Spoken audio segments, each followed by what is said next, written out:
l'esclavage n'est pas mauvais, rien n'est mauvais. Lorsque l'homme s'habitue à voir les autres porter les chaînes de l'esclavage, c'est qu'il accepte lui-même un jour de les porter. Mesdames, Messieurs, bonjour, très heureux de vous retrouver ce mardi pour une nouvelle édition de DBS Matin. Vous connaissez déjà le principe de cette émission. Tout au long des 2 heures à venir, nous sommes ensemble pour décrypter l'information et surtout la bonne information. Car comme j'aime le dire, la nourriture de l'esprit, c'est l'information. Quand cette information manque, on parle de constipation mentale, par conséquent, on s'accroche aux rumeurs, à un langage ordurier, cartisard et bien d'autres choses qu'on ne saurait citer ici. Tout de suite et maintenant, mes 2 mousquetaires sont là. Alain Diop, bonjour. Bonjour Steve, bonjour également à tous nos téléregardeurs de ce matin. Vous allez bien? Je me porte bien.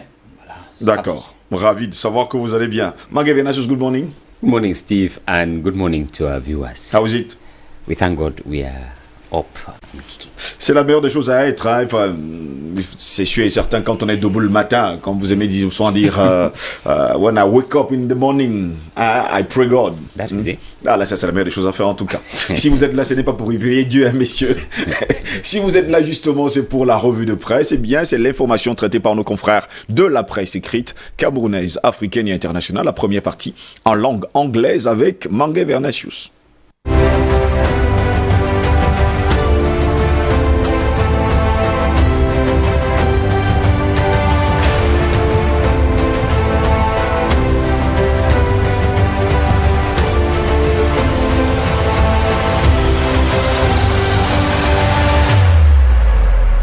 This Tuesday, June 23rd, 2020, a review of what papers have for us today begins from the Guardian Post newspaper that says rumored constitutional amendment may disqualify Kamto from running for president.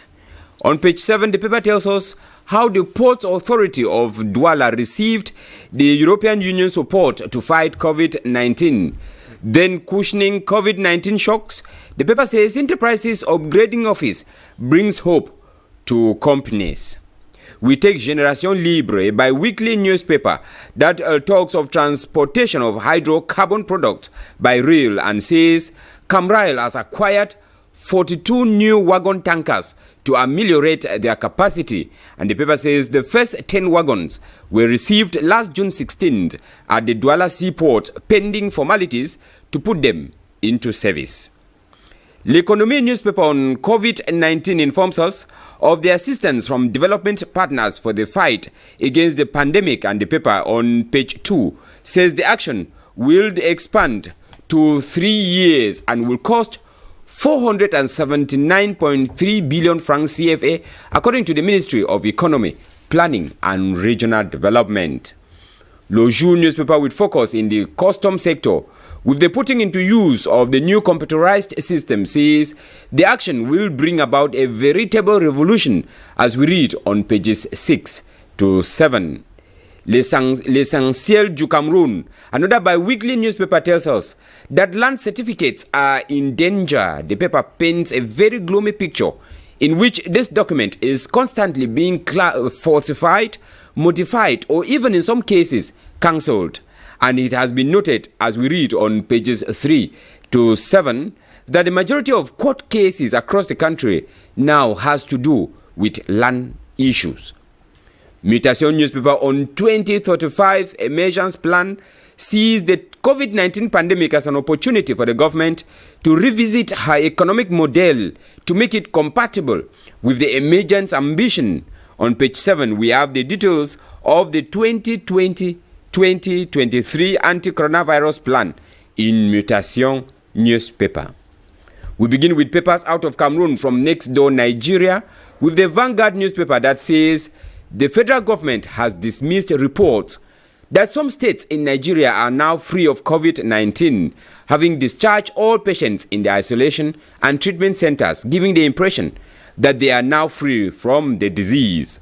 Government also frowned at the general lack of compliance with COVID-19 safety protocols, lamenting how Nigerians now wear face masks only to evade arrest rather than as a safety measure to halt the spread of the virus.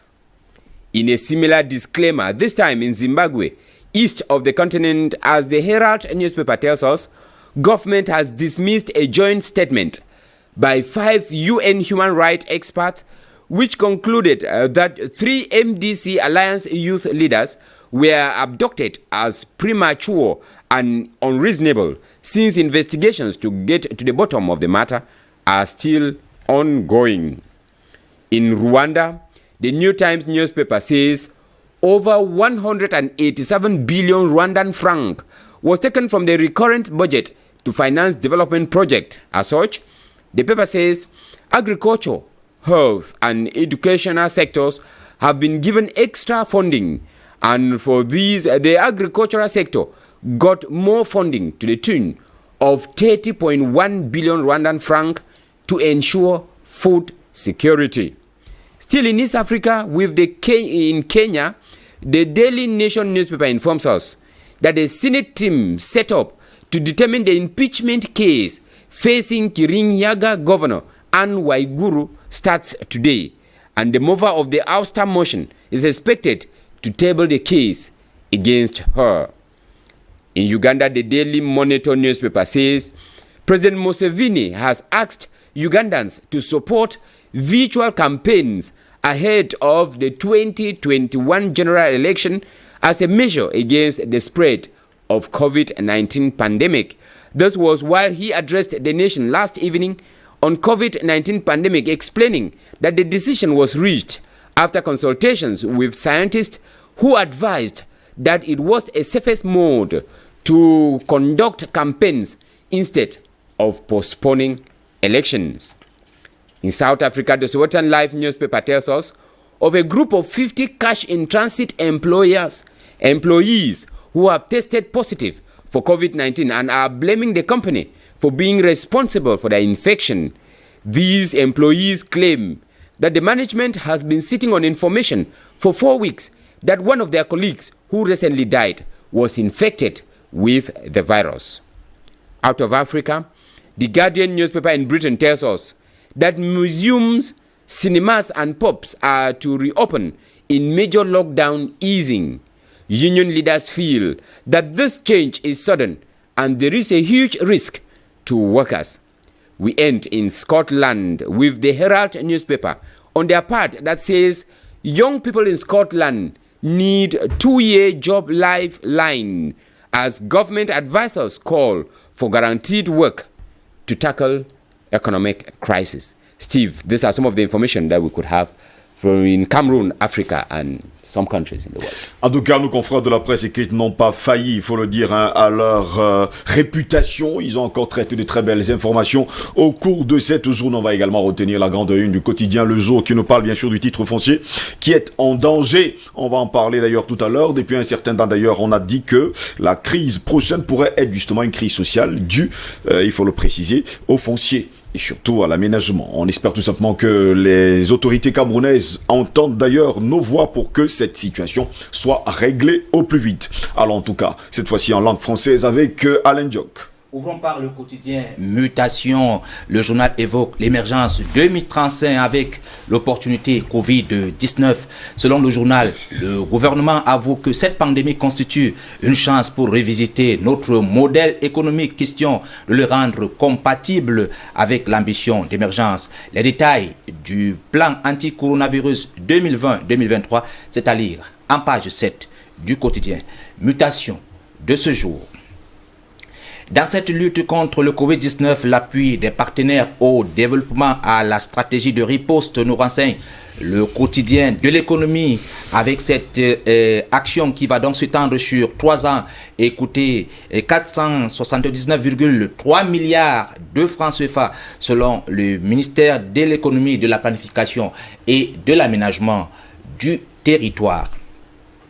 Le quotidien Le Jour indique la douane avec ce qui va changer. En effet, la mise en service du nouveau système informatique va entraîner une véritable révolution.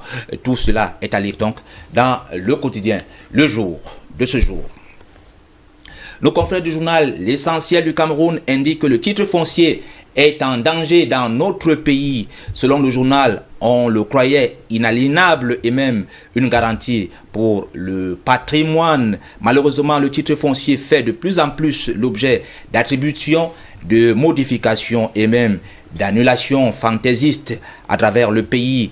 Les litiges fonciers constituent désormais une large majorité des procès devant les tribunaux. Le ministère, en tout cas le ministre des Domaines, du Cadastre et des Affaires foncières, Henri Eyébé, ici apporte donc des éclairages sur une question qui divise désormais les Camerounais. Le grand dossier, c'est à lire dans le journal L'Essentiel de ce jour. Le journal Écho Matin revient sur les revenus pétroliers, comment l'État manipule les chiffres. À en croire le journal, la variation est de la redevance pétrolière selon les sources officielles et ces chiffres donc en milliards de francs CFA. Les déclarations de la redevance pétrolière du Cameroun varient donc d'un document officiel à l'autre en mettant justement en exergue des manipulations, nous indique le journal. À lire dans les colonnes du même journal la chute du nombre d'immatriculations qui inquiète à la CNPS, malgré justement les efforts d'innovation fournis par le top management de cette entreprise en matière de digitalisation. Le nombre d'assurés ne cesse de décliner depuis 2015. Le quotidien Le Messager parle du tourisme politique avec les 4 vies de Jean de Dieu Momo. Selon le journal, dans sa transhumance idéologique calculée, l'opposant farouche du renouveau d'hier appelle à éterniser Paul Biya et toute sa descendance à la magistrature suprême. Allez savoir ce que ça veut dire dans le quotidien Le Messager de ce jour. Tout de suite, direction au Gabon avec le journal qui évoquait hier le procès de Gambia. Ce matin, le journal nous renseigne qu'il a été reporté. Pour le journal, la déception du public est à la mesure de l'attente. Une nouvelle fois, le procès de l'ancien ministre Magloire Gambia pour détournement présumé des deniers publics a été reporté hier à une prochaine session criminelle à la demande de 16 avocats résidents hors du Gabon.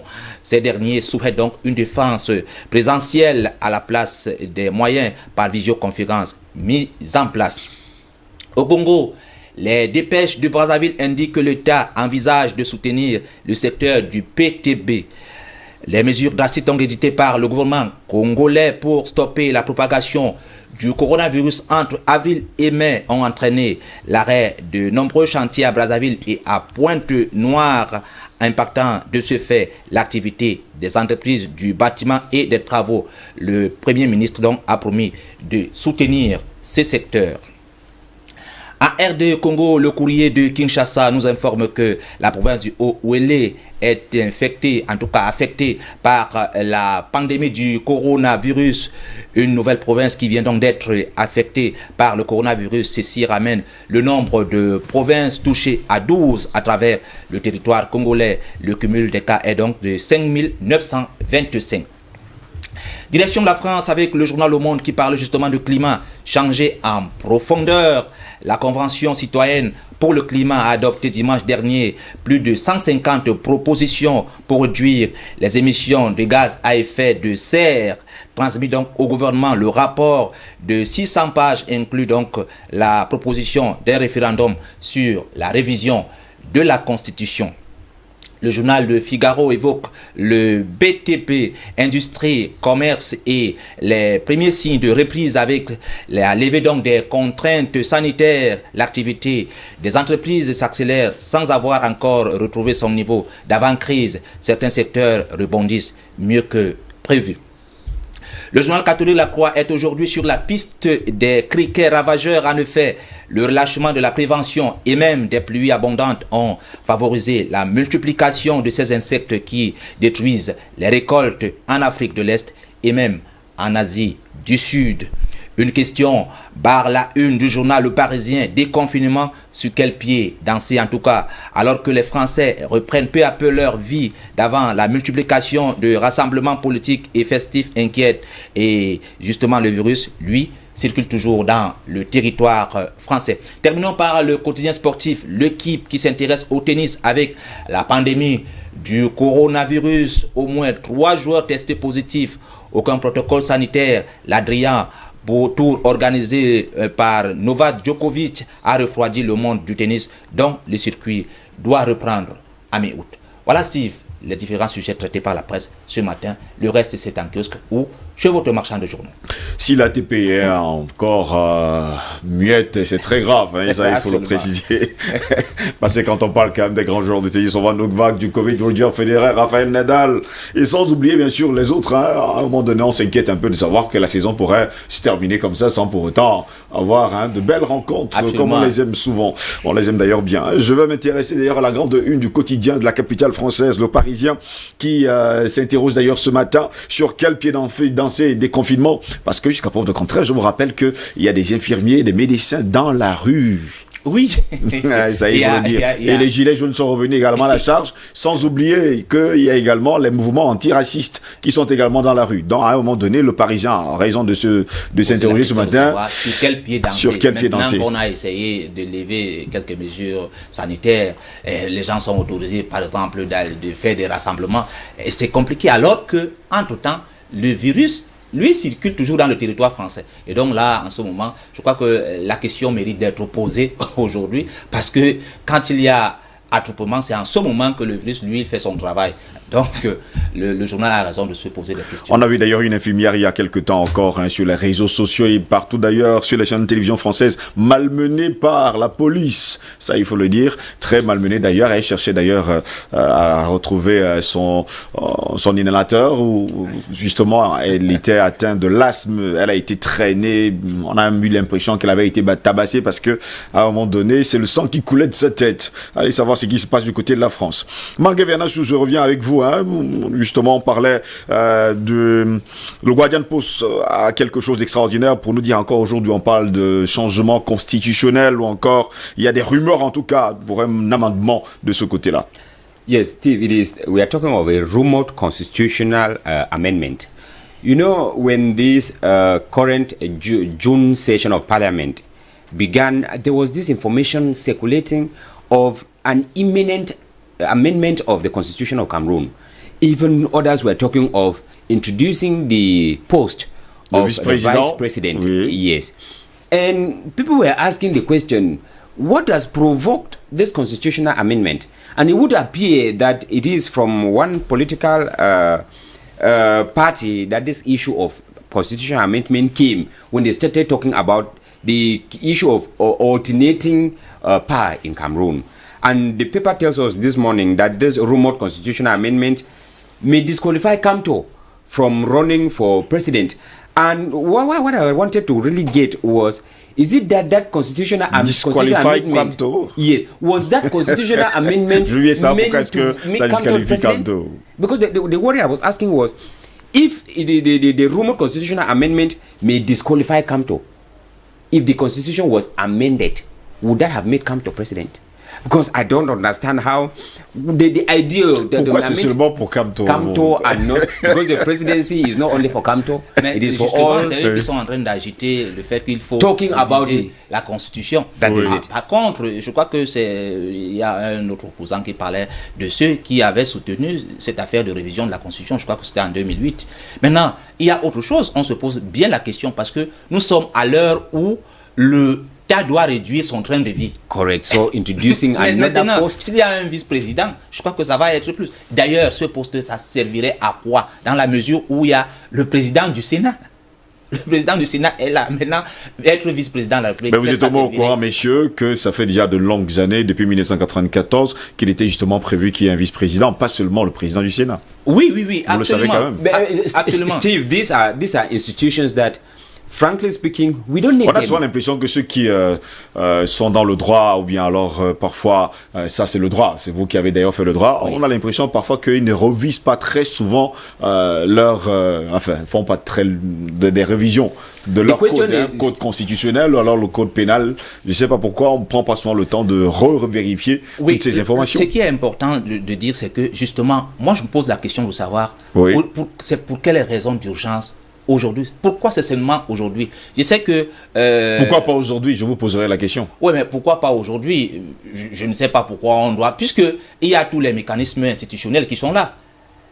Or, si on n'en avait pas, le Sénat est là. Mais pourquoi exiger qu'il faut absolument... On en a parlé d'ailleurs dans ce studio, surtout dans cette édition. I read something about this issue of vice president which when people talk, they don't want to like touch this point. They consider the president is already old.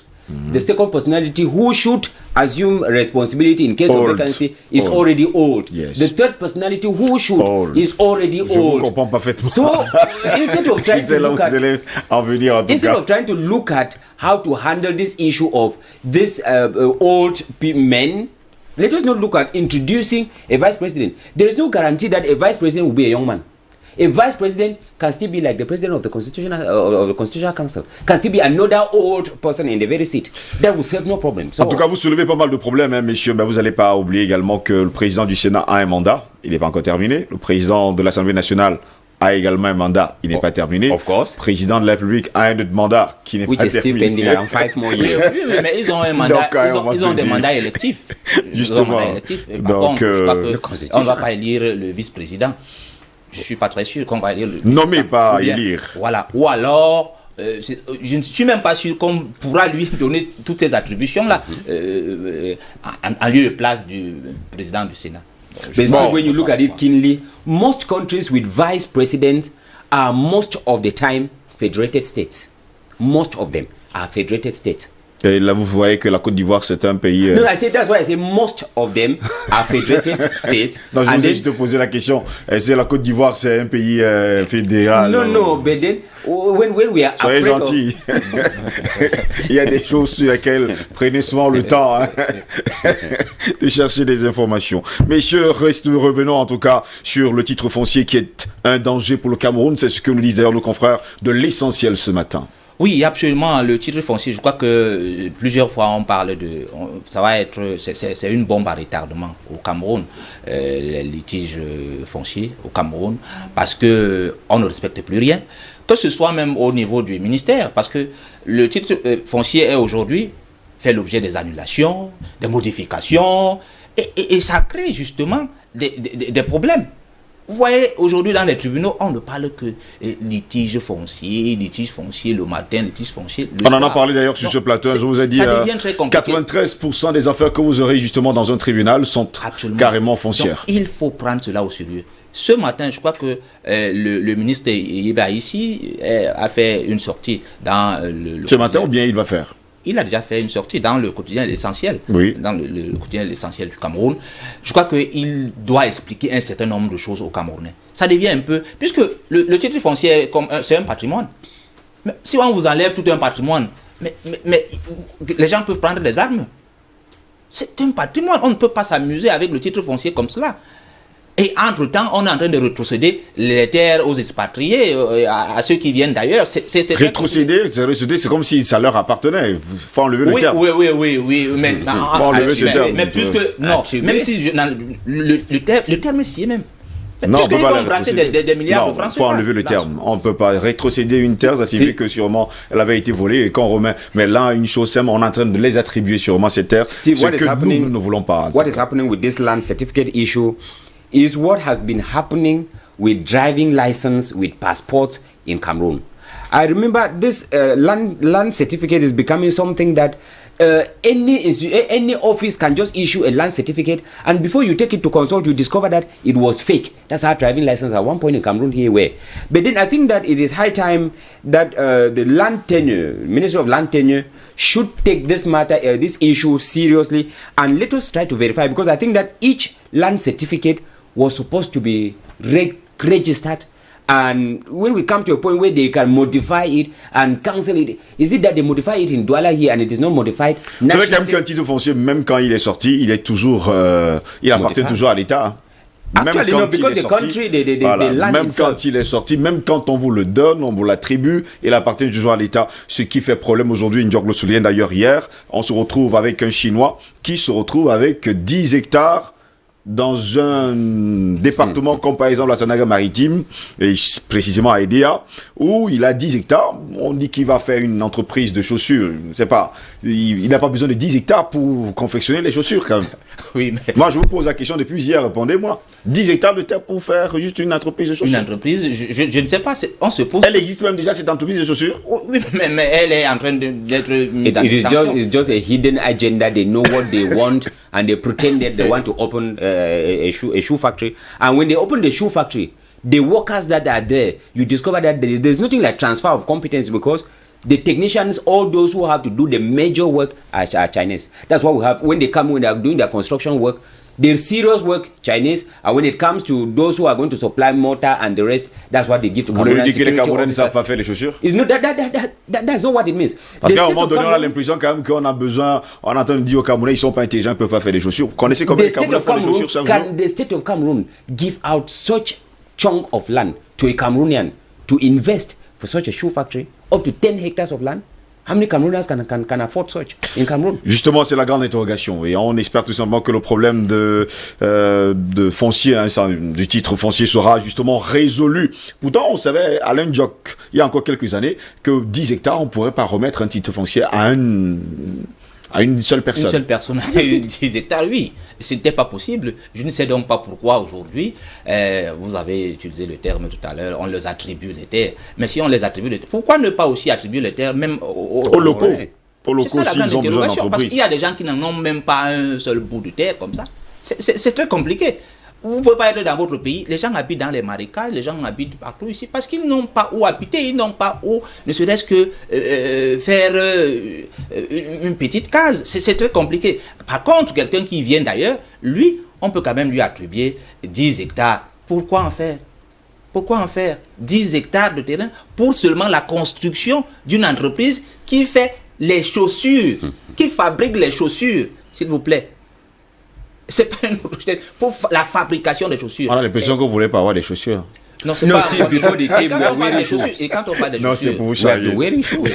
Et quand on parle des chaussures, de quelles chaussures il s'agit? Monsieur, un autre problème qui nous intéresse. D'ailleurs, ce matin, vous parlez de la chute du nombre d'immatriculations qui inquiète du côté de la CNPS. Et le journal dit même que c'est depuis 2015. Depuis 2015, je crois que depuis 2015... Pourquoi on ne s'intéresse pas justement, pourquoi nos confrères de la presse écrite et d'ailleurs nous-mêmes ici sur ces plateaux, on ne s'intéresse pas très souvent à ces entreprises qui n'affilient pas leurs employés à la CNPS? Oui, mais je crois parce que s'il y a baisse d'immatriculation à la CNPS, c'est parce qu'il y a des entreprises qui n'affilient pas leurs employés à la CNPS. Oui, nous sommes dans un pays où on a écarté la norme, comme disait le professeur, on a écarté la norme et on a normalisé le cas. C'est normal pour tout le monde maintenant de travailler et puis de n'être pas affilié à la CNPS. Puisque si vous levez la petite tête, c'est fini. On va guillotiner. Steve, c'est ça la grande... Qu'est-ce qu'on peut faire? I worked in one company, and you need to see... There are inspectors that come from the National Social Insurance Fund. They come inspect. Because the law says you must insure the workers that you have. Steve, when they come, the management takes these inspectors to his office. And they present, you cannot tell me that a school that runs from 1 to up 6 has 5-6 teachers insured. How will 5 teachers run a school even with 2 departments, first and second cycles? 5 teachers, those are the teachers that are insured. And the inspectors who come from CNPS, they sign that they have done the inspection. What have you inspected? I think that it's high time that we easily take... Vous avez également oublié de dire que lorsqu'ils arrivent souvent dans une entreprise, dès qu'on leur donne un petit pot de vin, ils disparaissent. They go back, they don't verify. I think when you want to do the inspection to find out which worker is insured, which worker is not insured, don't contact the management. Come to an enterprise, corner 1, 2, 3 workers, show me your CNPS number, show me your CNPS number. You have the information. But when you go to the office, they will simply tell you that, la direction des ressources humaines, c'est la direction des ressources humaines demande de montrer un document dûment signé qui montre que les employés sont justement affiliés à la CNPS. Et on doit même interroger même les employés eux-mêmes. That's where the truth lies. The truth does not lie in human resource department. It doesn't. Because when you go there, no human resource or a manager will tell you that, no, we have insured only 5 workers. No, he will not. He will tell you that our workers are insured. How many, we don't know. Et les premières personnes à ne pas être affiliées d'ailleurs à la CNPS, c'est d'ailleurs les journalistes, hein, toutes les personnes qui travaillent dans les médias. Ça, il faut le préciser, sans oublier les enseignants. Ça, il faut également le souligner. Steve, you have touched something about journalists. There was this national card commission that was supposed to be issued to journalists. One of the conditions was being insured at the National Social Insurance Fund. But we have journalists who have these cards and they are not insured. Who's at fault? Mais vous partez même loin quand vous parlez des journalistes. vous regardez toutes les entreprises de presse, il n'y a pas de délégué du personnel. Okay. Mais nous sommes là, c'est-à-dire que quand il y a grève quelque part, les journalistes sont cover it il n'y a and même sing pas on de media. délégué du Ils sont personnel très, dans toutes les entreprises. ils sont très frais pour exposer les problèmes des autres, There's mais wait for dans the- leurs there's- propres problèmes, they ils don't n'arrivent talk pas. about Merci en tout cas, messieurs, d'avoir été là ce matin pour cette revue de presse. Elle fut très enrichissante, en espérant vous retrouver demain en grande forme pour une nouvelle revue de presse. En tout cas, vous l'avez compris, nous allons attaquer justement avec le sujet de ce matin. Comme je vous le disais il y a encore quelques instants, le Parlement européen reconnaît l'esclavage comme crime contre l'humanité. C'était vendredi dernier, vous l'avez compris. Mesdames, messieurs, voici le débat.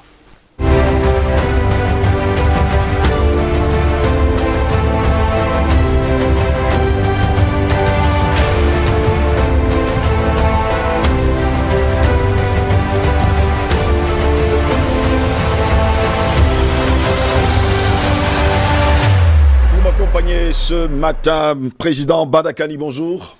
Bonjour mon cher Jocelyn Gross, bonjour à l'équipe technique, grâce à qui nous pouvons travailler dans de bonnes conditions. Bonjour à vos millions de téléspectateurs dans le monde entier. Oui. J'ai des coups de gueule ce matin, vous me permettez de gueuler? Allez-y, allez-y, gueulez. Ah bon, merci.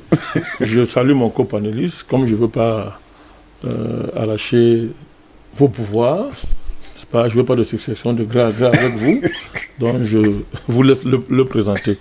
Non, j'ai des coups de gueule ce matin, mais des coups de gueule réfléchis. Je voudrais parler de deux ou trois choses rapidement. Premièrement, cette campagne de diabolisation de mon pays, je ne l'accepte pas. Je suis un homme politique, je suis le président du nouveau mouvement populaire, ça m'interpelle sérieusement. C'est-à-dire qu'il y a une campagne pour démontrer que le Cameroun, c'est l'enfer. C'est le pays où les droits de l'homme sont le plus violés au monde.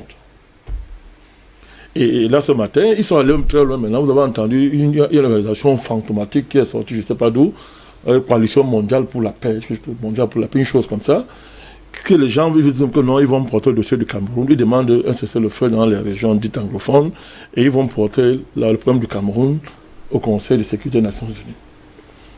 Ça semble une vieille chanson, mais ça dit, vous voyez bien qu'on est dans une dynamique bien construite et claire, c'est-à-dire solliciter l'intervention étrangère au Cameroun, mettre notre pays sur tutelle. Nous ne pouvons pas l'accepter, mon cher Ngoz. Le pays dont on parle, qu'il y ait des actes de violation des droits de l'homme, mais bon sang, dans quel pays ça n'existe pas? Les pays qui nous donnent les leçons, la France, l'Angleterre, les États-Unis, sont les pays où il y a les pires violations des droits de l'homme dans le monde. L'inculture politique amène les gens à ne pas le voir. Ou bien l'intérêt politique et l'aveuglement politique amènent les gens de ne pas le voir. Ce sont ces pays-là et leurs agents, la prédation internationale et leurs agents qui s'acharnent sur notre pays. Est-ce qu'il faut rappeler, mon cher Ngoz, qu'à l'heure où nous parlons, ce pays héberge 400 000 réfugiés sur son territoire?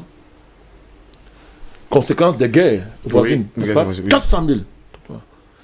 Quand on a un réfugié, c'est quelqu'un on l'a privé de tout droit par la guerre. Donc quand un pays héberge 400 000 réfugiés, c'est que ce pays-là crée les conditions pour que les réfugiés retrouvent leurs droits humains. Ce pays-là, on le présente dans le monde entier. Ses ennemis internes, comme l'enfer en matière de droits de l'homme. On fait comme si la politique du président de la République du Cameroun, il a une politique et une stratégie élaborée consistant à violer chaque matin les droits de l'homme. Mais c'est quand même terrible. Nous ne pouvons pas accepter ça. Il faut que le gouvernement engage une communication appropriée pour corriger ça. Et prenne des mesures par rapport. Mais c'est quand même notre pays. Moi, je suis surpris de ce que j'appelle une certaine indolence gouvernementale. Comment le Cameroun ne peut pas mettre sur pied une stratégie pour concrétiser cette dynamique-là? Moi, ça devient insupportable. Moi, je suis Camerounais. C'est pas l'enfer ici quand même. Donc vraiment, je pense que ça interpelle tout citoyen, tout patriote camerounais qui aime un peu son pays. Ce n'est pas ça le Cameroun qu'on veut présenter là, c'est faux. C'est très faux. Il y a beaucoup de liberté dans ce pays, il faut le dire. Bien sûr qu'il y a des actions, ça c'est clair. Mais dans ce pays, il y a beaucoup de liberté dans ce pays. Mais qu'on arrête de diaboliser le Cameroun comme ça. Et ce qui est bizarre, c'est que ce sont des hommes politiques connus des réseaux d'activistes de la société dite civile connus. Mais apparemment, on les laisse faire. On les laisse faire. Je ne sais pas ce que l'État gagne à laisser ce genre de choses. Aucun pays au monde ne laisse son image être aussi brocadée et attaquée sans rien faire. Sinon, c'est de la complicité contre la patrie, de crimes contre la patrie. Mon deuxième coup de gueule, c'est sur cette histoire de succession de gré à gré. C'est pas possible. Mais on se demande si les Camerounais réfléchissent encore. C'est quoi ce débat sur le gré à gré? Est-ce que les gens sérieux peuvent passer le temps à bavarder sur le gré à gré si ce n'est pas une conspiration politique à des dessins inavoués? De quoi est-ce qu'on parle?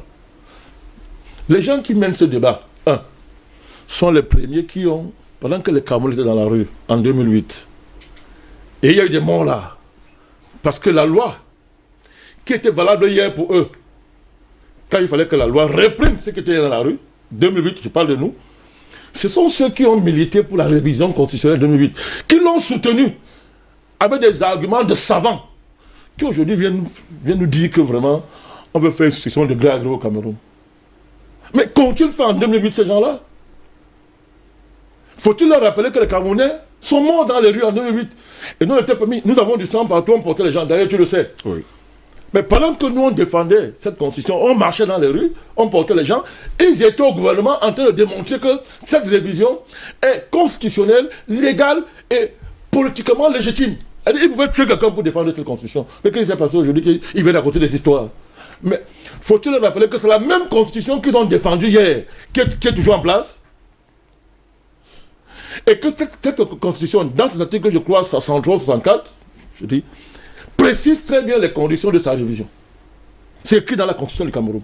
Donc il est normal. Et on dit bien que l'initiative de la révision constitutionnelle revient concurremment au chef de l'État ou au Parlement. Mais c'est quel débat ça? Le président peut réviser la constitution comme il veut, quand il veut. Il n'a de compte à rendre à personne. C'est constitutionnel. Et il a été élu par les Camerounais. Il y a moins de 2 ans. Mais si des gens veulent faire des coups d'État, mais qu'ils soient courageux de dire que nous sommes des putschistes. Ça peut continuer comme ça. Et on emballe le pays, on me le fait partout, alors que nous sommes en pleine légalité républicaine. Le président du Cameroun a été élu en 2018. Il a battu ses concurrents. C'est-à-dire que, avec élégance, et il les a écrasés. Bon, les gens sont libres de dire qu'ils n'ont pas été écrasés, d'inventer les histoires et de crier partout qu'ils sont élus par eux-mêmes. Le président a gagné les élections. Et ces élections ont été organisées sur la base des lois du Cameroun. Je voulais vous rappeler qu'une bonne partie du code électoral a été compilée par ceux qui le contestent aujourd'hui. Mais c'est quand même un pays terrible, le Cameroun. Il faut rappeler ça aux gens qui font seulement de ne pas voir. Ces lois-là, le code électoral-là, ont été compilés, les éléments du code électoral ont été compilés par ceux qui braillent aujourd'hui contre ce code-là. Et quand tu le faisais hier, d'autres leur rappelaient que ce que vous faites là, c'est pas bien. Mais on est où là quand même? Mais qu'est-ce qu'il n'y a pas dans ce pays? Il y a quand même un problème. Ça va prendre des gens pour des fous. Vous ne pouvez pas nous dire que ça, c'est très bien, c'est excellent, quand ça vous arrange vous. Quand ça vous arrange plus, il faut mettre le feu partout. Mais ça dit, on parle peu de la loi. Donc moi je dis vraiment, il me semble que je ne suis pas peut-être qualifié pour le dire, mais je le dis en tant que citoyen. Je dis, un État ne peut pas laisser son image se dégrader de la sorte sans rien faire. Justement, sans absolument rien faire. Albert Anatola ici, bonjour. Bonjour. Je constate que mon concept commence à faire des émules. Mon concept de coup de gueule. Je n'ai pas honte de dire. Absolument, ça c'est très bien. Mais tu es brillant. Absolument, parce que nous avons un pays qui a trop de problèmes. Et la plupart de ces problèmes, nous en sommes quelquefois des responsables, ou si, du moins les auteurs. Oui. En tout cas, mon coup de gueule de ce matin, et bien évidemment, ça va rentrer dans ce que le président Badakane parlait tout à l'heure de communication du gouvernement.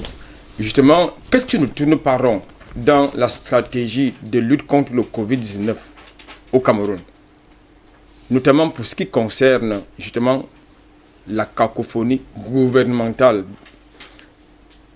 N'est-ce pas, il y a des conférences de presse, des points de presse, des séminaires de formation au profit des hommes de médias, de la société civile et que sais-je encore, qui sont organisés ça et là, quelquefois sous la bannière du ministère de la Santé publique ou de quelques organismes internationaux, notamment l'UNICEF.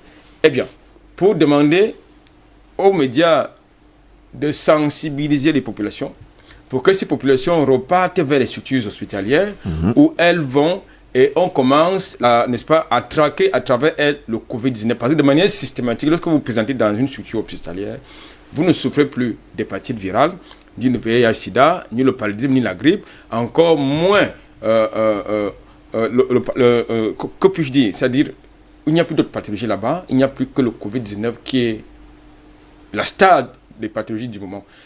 Alors, ce qu'il faut considérer justement comme étant une aberration communicationnelle, c'est que pour demander aux populations d'aller dans les centres de santé, mais arriver dans ces centres de santé, elles sont traquées. Si vous avez quelqu'un qui meurt en communauté maintenant, mettre son corps dans une morgue devient très un compliqué. Problème. Très compliqué. Ça devient un problème. Et vous vous demandez aux populations d'aller dans ces centres de santé-là? Non, il faut qu'on soit sérieux. Je pense qu'il faut que le gouvernement, je suis désolé de leur dire, il faut que le gouvernement revoie sa stratégie de communication dans ce sens. Aujourd'hui, vous avez des malades qui vont, quand ça va déjà très mal, ils sont vraiment mal en point, ils vont dans les hôpitaux et quand il se fait tard. La plupart ont choisi l'option de l'automédication ou alors l'option, n'est-ce pas, des soins en ambulatoire. Ce qui est dangereux, mais alors absolument dangereux. Je pense qu'il faut que le ministre de la Santé publique prenne ses responsabilités à ce niveau. Messieurs, merci pour tous ces coups de gueule. Le sujet qui nous intéresse ce matin, je vais commencer d'ailleurs par vous le rappeler, c'est justement ce Parlement européen qui a reconnu l'esclavage comme crime contre l'humanité. Le vendredi 19 juin dernier, les députés européens ont voté une résolution symbolique, entre guillemets, pour reconnaître la traite transatlantique comme crime contre l'humanité. Cette résolution adoptée par une large majorité est globalement une ferme condamnation du racisme et débute ainsi la vie des Noirs compte. Eh bien, la résolution votée le vendredi 19 juin dernier donc au Parlement européen pour faire reconnaître l'esclavage comme étant un crime contre l'humanité est lourde de symboles alors que le monde entier s'interroge sur le racisme après la mort de George Floyd aux États-Unis d'Amérique. Elle a été adoptée à une large majorité, 493 voix pour, 104 contre et 67 abstentions. Mesdames, Messieurs, je vous répète le texte qui a été adopté. Le Parlement européen invite les institutions et les États membres de l'Union européenne à reconnaître officiellement les injustices du passé et les crimes contre l'humanité commis contre les personnes noires et les personnes de couleur. Déclare que la traite des esclaves est un crime contre l'humanité et demande que le 2 décembre soit désigné journée européenne de commémoration de l'abolition de la traite négrière. La traite des esclaves encourage les États membres de l'Union européenne à inscrire l'histoire des personnes noires et des personnes de couleur dans leur programme scolaire. À partir d'ailleurs de cette année 2020, le 21 mai 2001, il faut préciser par ailleurs, on se le rappelle, la France avait voté la reconnaissance de la traite et de l'esclavage en tant que crime contre l'humanité au travers de la loi Taubira du nom de la députée guyanaise Christiane Taubira qui était, il faut le dire, à l'origine de la proposition de loi avant d'en être la rapporteuse à l'Assemblée nationale française. La résolution contre le racisme sur proposition de l'eurodéputé d'origine réunionnaise Younous Omarji, elle a été intégrée à la résolution sur les manifestations contre le racisme, étudiée d'ailleurs le même jour du côté de Bruxelles. Selon le député européen Younous Omarji, Emmanuel Macron a commis une faute en passant à côté d'un mouvement historique. Le texte de 11 pages a été porté par 5 des 7 groupes du Parlement et débute par une affirmation. La vie des Noirs compte. Une reprise du slogan Black Lives Matter scandé à travers le monde dans toutes les manifestations anti-racistes. Messieurs, voilà la résolution qui a été prise d'ailleurs vendredi dernier, 19 juin. On se pose la question de savoir pourquoi jusqu'à preuve de contraire. Pourquoi maintenant, président Badakani? Mon cher Jocelyn Gross, nous sommes là devant l'une des plus grandes entreprises de manipulation que l'humanité a connue. Évidemment, que les Africains se réjouissent de ces pas forcés, c'est-à-dire imposés à l'Europe, en particulier l'Occident en général, en ce qui concerne ses rapports avec l'Afrique et l'homme noir. Donc que s'est pas forcé, se soit imposé aux politiciens occidentaux par la lutte des Africains, lutte qui dure depuis des millénaires, je peux comprendre, n'est-ce pas, que beaucoup d'Africains estiment que c'est une avancée. Je le leur concède. Mais analysons cette affaire-là. D'abord, l'idée, cette affaire de Black Lives Matter, je vous ai dit depuis comment j'étais très distant de ça. Évidemment, on n'est pas distant parce qu'on n'est pas interpellé. Non. Qui peut nous contester le fait que nous sommes dans guerre? Nous sommes dans une vieille bataille pour la valorisation des droits de l'Afrique dans les rapports internationaux, dans la reconnaissance des crimes que l'Afrique a subis et sa réparation, et leur réparation, ce n'est pas à nous qu'on fera ce reproche. Mais c'est que ce mouvement Black Lives Matter, voilà ce à quoi ça sert. C'est-à-dire donner des armes aux Occidentaux, à l'Europe, pour continuer à nous imposer le mariage forcé qui nous lie à eux là. C'est-à-dire pour nous interdire le droit de divorcer de ces mariages forcés qui ne nous apportent plus globalement que malheur jusqu'à aujourd'hui.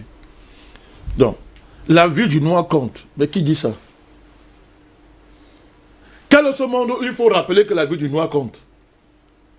C'est en cela que même sur le plan conceptuel, je ne m'aligne pas dans ce mouvement que vous appelez Black Lives Matter. L'idée que la vie du noir compte veut dire que sa vie ne compte pas. Pourquoi on ne dit pas que la vie du blanc compte? Pourquoi on ne dit pas ça? Parce que dans l'imaginaire international et mondial, dans les rapports internationaux, il ne viendrait même à l'idée de personne un jour de dire que ça dit que la vie du blanc ne compte pas. On est là en pleine infantilisation des Africains. Si ma vie compte et que c'est quelqu'un d'autre qui le dit, ça veut dire que je suis un enfant. Donc, le concept même de Black Lives Matter, il faut rejeter ça, parce que ça infantilise les Africains. Notre vie ne compte pas, le débat n'est pas à ce niveau-là. Pourquoi notre vie ne compte pas? Qu'est-ce qui s'est passé? Et ça nous ramène donc à la validité de la démarche de l'Union européenne. Premièrement, dites-moi, comment quelqu'un peut-il être jugé de ses propres crimes? Je répète ma question. Parce que les gens qui sont plus intelligents que les autres. Vous avez vu dans le monde quelqu'un jugé de ses propres crimes? C'est pas possible, c'est même pas... Mais il n'y a qu'en Europe qu'on voit ça. Il n'y a qu'en Europe qui peut faire ça. Ils sont juges de leurs propres crimes. Et ils vous parlent de droits de l'homme, d'état de droit, du droit international. Ils sont juges de leurs propres crimes. D'abord, à partir de ce moment-là, il ne faut même pas regarder ça. On se moque des Africains. Et on est en train de baliser encore la voie, comme je l'ai dit, pour nous maintenir dans ces rapports iniques. Mais ça ne marchera pas. C'est plein perdu. Les Africains sont assez éveillés aujourd'hui. Donc, tu ne peux pas être juge de tes propres crimes. C'est un tribunal indépendant, véritable, qui juge tes crimes. Et ça prendra le temps que ça prendra. Oui. Les Africains imposeront ce tribunal un jour, où on jugera l'Occident pour ses crimes contre l'humanité en ce qui concerne l'esclavage et la colonisation. Deuxièmement, le contexte géopolitique dans lequel il faut inscrire cette affaire. Vous n'êtes pas en train de voir que tout ça, ce mouvement-là, c'est pourquoi on parle un peu du Covid, c'est-à-dire en termes de crimes organisés, c'est-à-dire Covid en tant que crime organisé contre l'humanité en général, et en particulier encore contre l'Afrique, parce que c'est l'Afrique qui était supposée subir le pire, comme l'a raconté, n'est-ce pas, ce monsieur que vous appelez secrétaire général de l'ONU, et l'autre monsieur que vous appelez directeur général de l'OMS. Ils ont annoncé à Mondovision que le pire, c'est pour les Africains. Donc, vous avez un crime organisé, où les soi-disant médecins disent aux malades qu'on va te tuer, tu es déjà mort. Comme tu es venu à l'hôpital, sache que c'est pour recevoir le crime. C'est-à-dire, c'est pour recevoir le pire. On t'avertit comme ça. Donc, il faut plus qu'on passe le débat sur ça, il faut mettre ça de côté. Il faut mettre de côté le débat sur le fait que, mon cher Jocelyn Gauss, oui, des gens s'asseyent, organisent l'arrêt de la vie humaine à un moment donné. Sous le prétexte que c'est un virus. Bon, qui peut encore dire aujourd'hui que ce n'est pas fabriqué? Qui peut encore dire ça aujourd'hui? C'est eux-mêmes qui nous disent eux-mêmes que voilà ce qu'on a fait. Eux-mêmes, dans leur querelle, là, ils nous disent que voilà ce que nous avons fait. Quand vous écoutez des généraux italiens, vous écoutez ce qui se passe aux États-Unis, en Chine, partout, il y a suffisamment de révélations graves sur le fait que le Covid, on a organisé, c'est-à-dire que non seulement, la destruction de l'économie mondiale, mais deuxièmement, on a mis sur pied un plan pour effrayer les gens et les vacciner, parce que M. Bill Gates a décidé qu'on est trop nombreux sur la Terre. Et qu'il faut nous foutre une plus pour nous contrôler tous. Donc, il faut évacuer ça, parce que les peuples, vous voyez partout en Europe, les peuples demandent des comptes. Qu'est-ce qui s'est passé?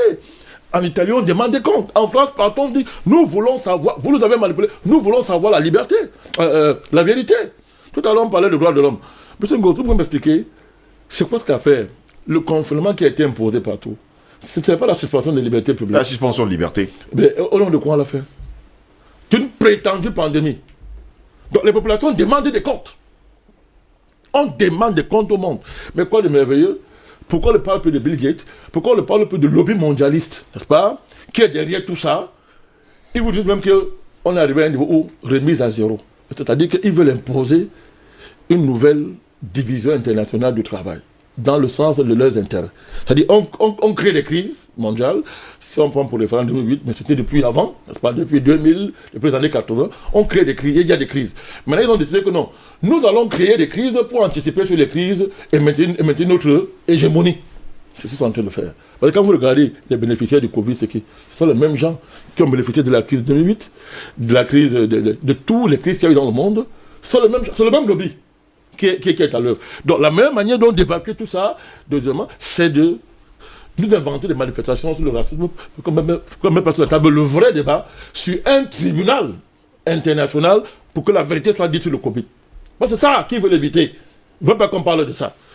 Donc, l'autre élément pour expliquer le comportement de l'Union européenne, c'est la lutte pour la suprématie idéologique dans le monde. Vous savez qu'on nous fait croire que la démocratie, les droits de l'homme, c'est la vérité en politique, c'est la vérité en termes de morale. Donc il faut un peu réfléchir au-delà. Mais ce qu'on cache, c'est que c'est de l'idéologie. La démocratie est une idéologie. Oui. Le droit de l'homme, c'est une idéologie. D'ailleurs, vous savez qu'aujourd'hui, ils nous disent que nous sommes entrés dans la transhumanité. Donc, quand on parle de transhumanité, on ne parle plus de l'homme tel qu'on l'a connu. Donc, les droits de l'homme, là, sont eux-mêmes démodés. C'est eux-mêmes qui disent, hein. Allez lire ce que dit Bill Gates, allez lire ce que dit c'est ce qu'on dit à Davos. Allez lire. Oh, Davos, c'est la référence en matière économique dans le monde. D'après eux, et que les Africains sont dedans, on est d'accord que c'est la référence, n'importe quoi. Mais à Davos, on dit transhumanité. L'homme de demain, ce sera la fusion entre la machine, la personne physique et la biotechnologie. Voilà l'homme de demain, le cyborg. On a vu ça avec Schwarzenegger. Il nous a averti dans ces films de malades là. Donc, il nous avait prévenu. C'est le cyborg. Voilà l'homme de demain. Donc, un par un. Le cyborg fait quoi avec les droits de l'homme? Des friperies comme ça, on continue à nous vendre ça. Donc l'Europe veut donc montrer au monde entier, montrer aux Américains, aux Chinois que nous avons des valeurs supérieures à vous. Alors, nous avons reconnu que l'esclavage c'est un crime contre l'humanité. Donc il y a cette bataille-là. Et ça permet à l'Europe de continuer à manipuler ces populations en leur faisant croire qu'ils vivent dans un continent qui est porteur de valeurs supérieures. Ils doivent aller civiliser les autres. L'autre argument, c'est que, mais quel est ce crime qui n'a pas d'auteur? Vous avez vu un crime qui n'a pas d'auteur? Si un crime n'a pas d'auteur, ce n'est pas un crime. Vous voyez comment on se moque de vous? On vous dit, oui, nous reconnaissons l'esclavage comme un crime contre l'humanité désormais. Il y aura un journal en Europe tous les décembre pour fêter ça.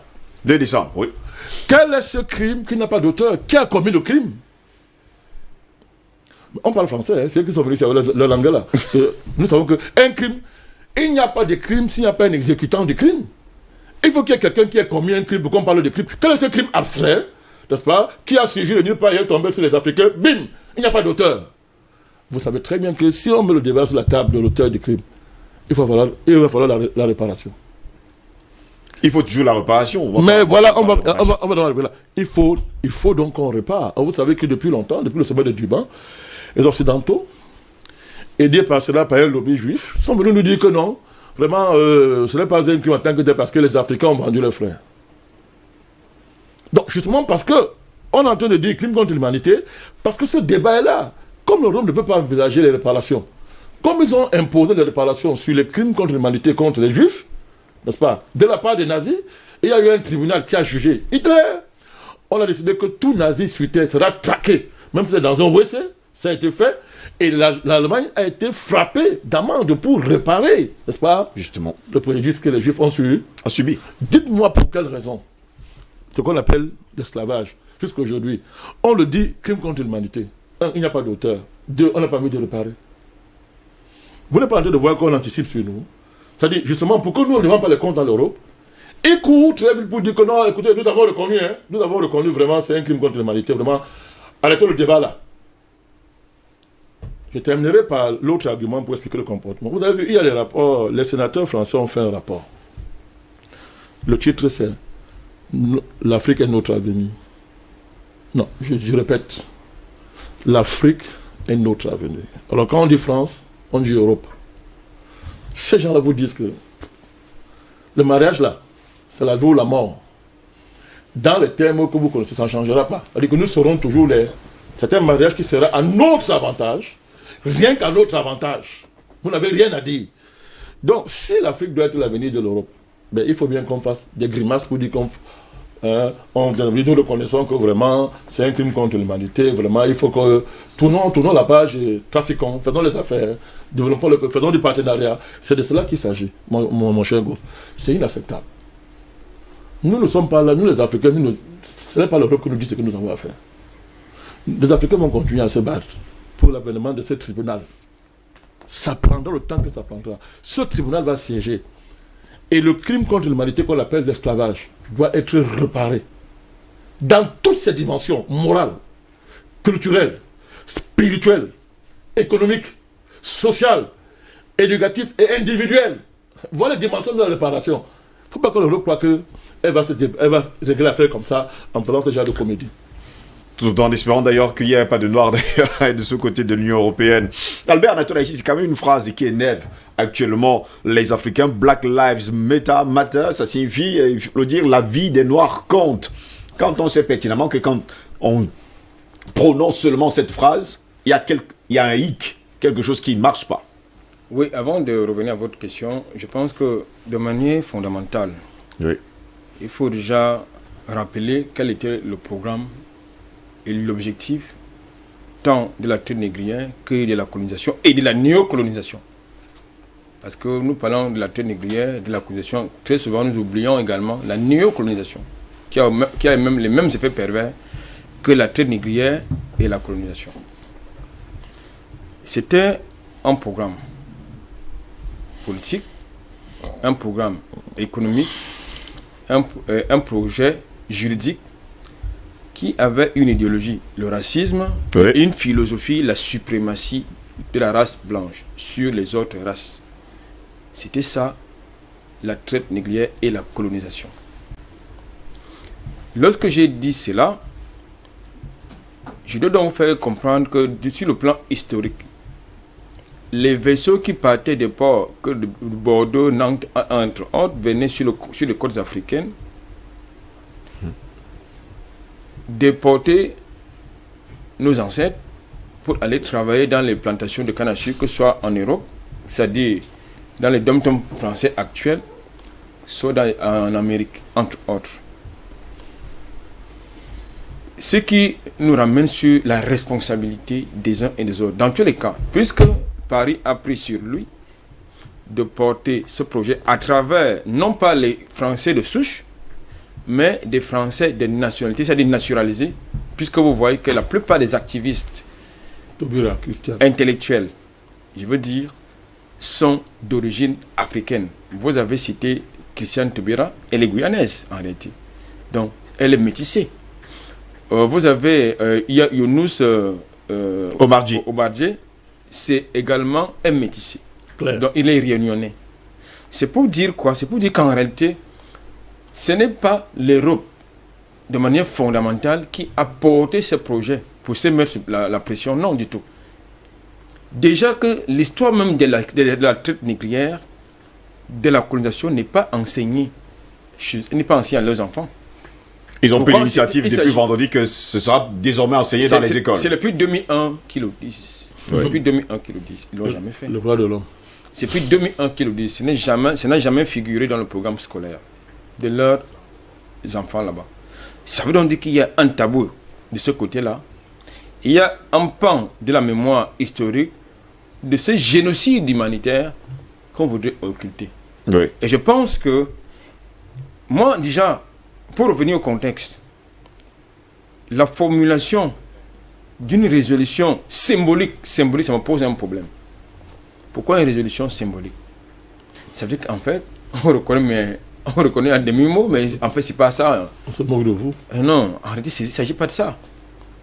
Donc, ce qui suppose donc, en fait, tout à l'heure, comme le président Badakane le disait, l'indiquait fort opportunément, comment un bourreau peut être son propre juge. C'est une aberration. Un bourreau ne peut pas être son propre juge pour se juger de ses propres crimes. Non. Je pense que de ce point de vue, les victimes que nous sommes, ou du moins les ayants droit ou leurs descendants, c'est nous qui devons porter le flambeau, justement, pour leur faire comprendre que ce n'est pas vous qui fixez le cadre juridique, le cadre historique, tout ce que vous voulez, ou géopolitique, c'est nous qui devons le fixer parce que il s'agit de nous. Maintenant, de manière fondamentale, on ne peut pas aller vite en besogne. Parce qu'il s'agit des génocides, qui a 3 paliers, comme je l'ai indiqué tantôt. Vous avez la traite négrière. Vous avez la colonisation. Vous avez la néocolonisation. Qui est là? Ça, c'est important. Qui est encore là. Qui est également pernicieuse, la néocolonisation. On ne peut pas parler de réparation sans faire l'inventaire. Ce serait également aller très vite en besoin. Il faut d'abord connaître, il faut d'abord faire tout l'inventaire tout l'inventaire nécessaire. Parce que demander réparation, cela suppose que tout cet inventaire a été fait. Et ça prend beaucoup de temps. Ce qui s'est passé au Parlement de l'Union européenne, n'est-ce pas, la semaine dernière, c'est une mise en scène politique. Pour moi, c'est mon point de vue, ça peut ne pas être partagé par beaucoup, mais c'est une mise en scène politique, justement, pour faire une diversion. Il ne faut pas oublier qu'actuellement, l'Europe d'une manière générale et la France, qui occupe le peloton, sont en pleine campagne de marketing sur le continent africain. Ça, il faut le dire. Ils sont en pleine campagne. Ils savent que nous savons. Ce qu'ils croyaient que nous ne savions pas. Donc, ils sont en pleine campagne et vous allez voir des gestes, des actes comme ça se multiplier. Ce n'est pas un flame fire comme vous avez l'habitude de dire, mais il s'agit de la diversion, surtout pour nous faire croire qu'en fait, ils sont en train de prendre en compte, c'est pas eux de prendre en compte nos revendications, nos idéatats et surtout ce dont nous avons besoin. C'est à nous de fixer le cap de ce que nous pouvons leur revendiquer. Bon, on a l'impression aujourd'hui que les Africains sont bien. Black Lives Matter. Pour revenir à votre question. Oui, allons-y. Pour revenir à votre question, je pense que il y en a, vous savez, dans un mouvement d'ensemble, il y en a qui ont des objectifs, qui ont deux objectifs. Non, très souvent, nous ne poussons pas les mêmes objectifs dans un mouvement d'ensemble. Oui. Nous n'avons pas la même compréhension des objectifs. Donc, vous voyez que dans les Black Lives Matter, il y en a qui ne comprennent même pas ce que c'est que le mouvement. Et vous allez reprendre, il y a vraiment d'autres mouvements qui sont nés. Il y a le All Lives Matter qui est également né. Vous avez également... Il y a également Blue Lives Matter qui est également né. On ne sait pas ce qui a passé.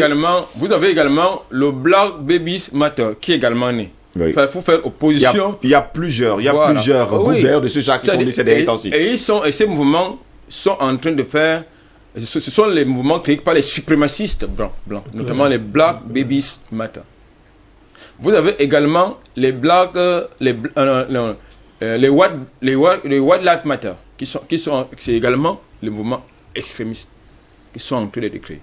C'est pour faire comprendre qu'en réalité, ces gars-là, ils ne sont pas prêts de reconnaître que...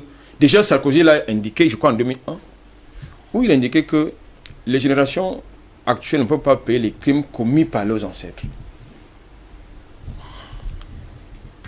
Avant le fameux discours de Dakar, qui a fait le fameux tollé que nous connaissons, il a indiqué que les générations d'Européens actuels ne peuvent pas payer les crimes commis par leurs ancêtres.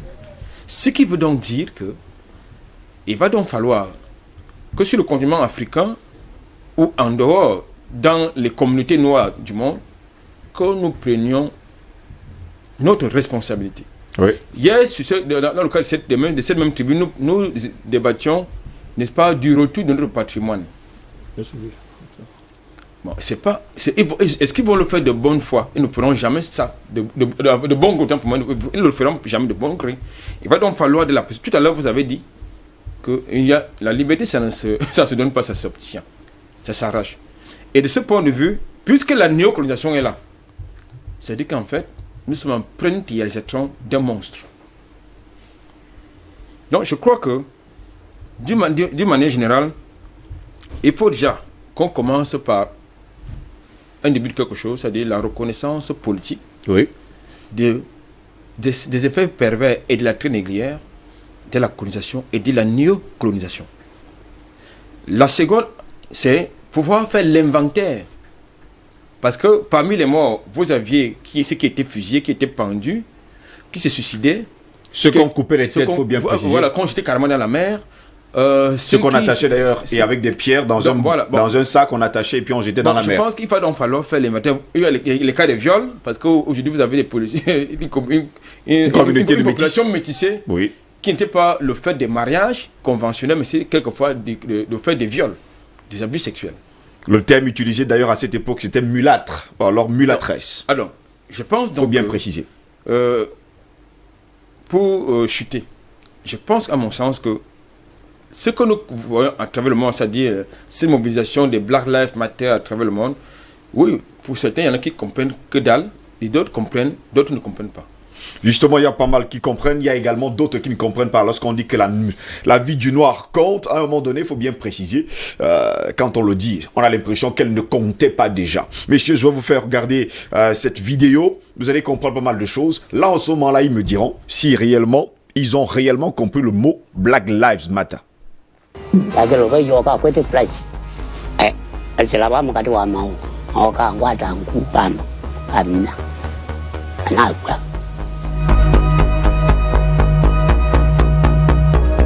Nena kwatiwa nobo na kitambaa kinobo na maona momo bwata na kunewa soba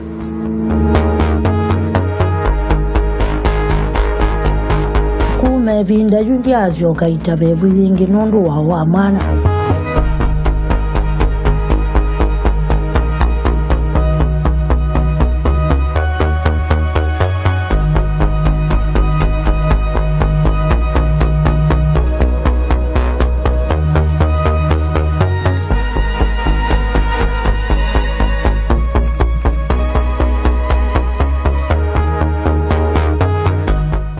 Akaumiria nginya mwisho atu igana rimwe agacokorokerio hau arikiria agacokorokerio agacokoroka na guku iguru iguru na ciiko ingi itari njega.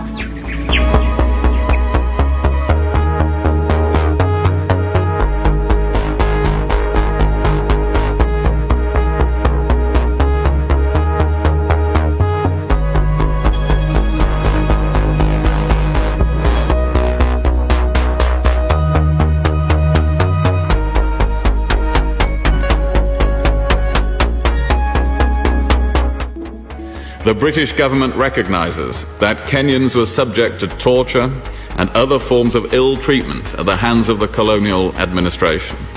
The British government sincerely regrets that these abuses took place and that they marred Kenya's progress towards independence.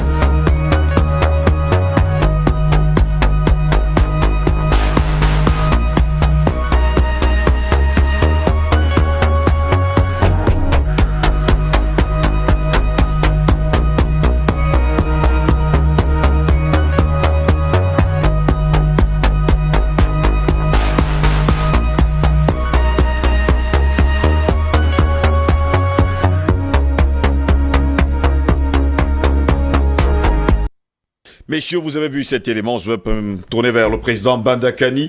Et là, vous avez d'ailleurs vu ces dames, et sans oublier ce monsieur qui parlait d'ailleurs de ces testicules qui avaient été broyés par une pince. Il y a une dame d'ailleurs qui a reçu entre ses jambes une bouteille qu'on a enfoncée entièrement et totalement dans là où vous savez d'ailleurs.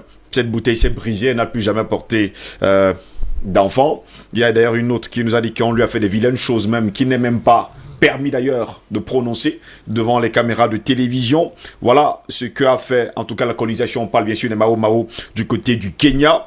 On nous fait savoir d'ailleurs que la Grande-Bretagne a reconnu ses crimes et a reconnu d'ailleurs qu'elle a payé 5000 à 5228 victimes de l'argent, ce qui pour certains Africains n'est absolument rien comparé à la douleur et sans oublier aux morts. Et c'est, il faut le dire, les séquelles qui en sont restées d'ailleurs. Aujourd'hui, on parle de Black Lives Matter, alors que le mot en lui-même ne dit absolument rien. C'est comme si la vie du noir n'a jamais, absolument jamais compté. Permettez-moi de revenir sur l'excellente analyse de mon ami Anatole ici, mais on se moque de qui? Je vous ai dit à l'entendre de mon propos que les Africains conscients ne peuvent pas, doivent regarder de loin ce mouvement. C'est une insulte, on insulte les Africains. Vous ne pouvez pas parler de la vie de l'homme noir en Europe aujourd'hui, vous ne parlez pas du Covid. Quel est ce mouvement qui parle de racisme un matin comme ça, juste après le Covid aux États-Unis? On ne parle pas du Covid. Moi, je vais vous dire, il faut dire ça aux gens qui ne savent pas. Ce mouvement a été créé pour faire battre Donald Trump, c'est tout. Et c'est les Bill Gates qui sont derrière. Les Rockefeller, la Fondation Ford, tous ces gens-là, ceux qui sont derrière. Vous me voyez, moi, Africain conscient, être manipulé par Bill Gates? Des gens comme ça, ce criminel qui a tué près de 500 000 enfants en Inde, et qui aujourd'hui sont dotés devant la Cour suprême de l'Inde. Et c'est un pays-là qui parle du droit de l'homme là. Tout à l'heure, je vous parlais des activistes africains qui découvrent les droits de l'homme. Ils aiment les gens qui osent créer des ONG, ils qui militent pour les droits de l'homme. Ils ne sont pas au courant qu'il y a 500 000 Indiens qui ont été massacrés par Bill Gates avec des faux vaccins. Vous avez entendu l'Union européenne en parler? Vous avez entendu l'ONU en parler? Bill Gates est au cœur de toutes les campagnes mondiales de vaccination. Il est l'ami intime de M. Macron.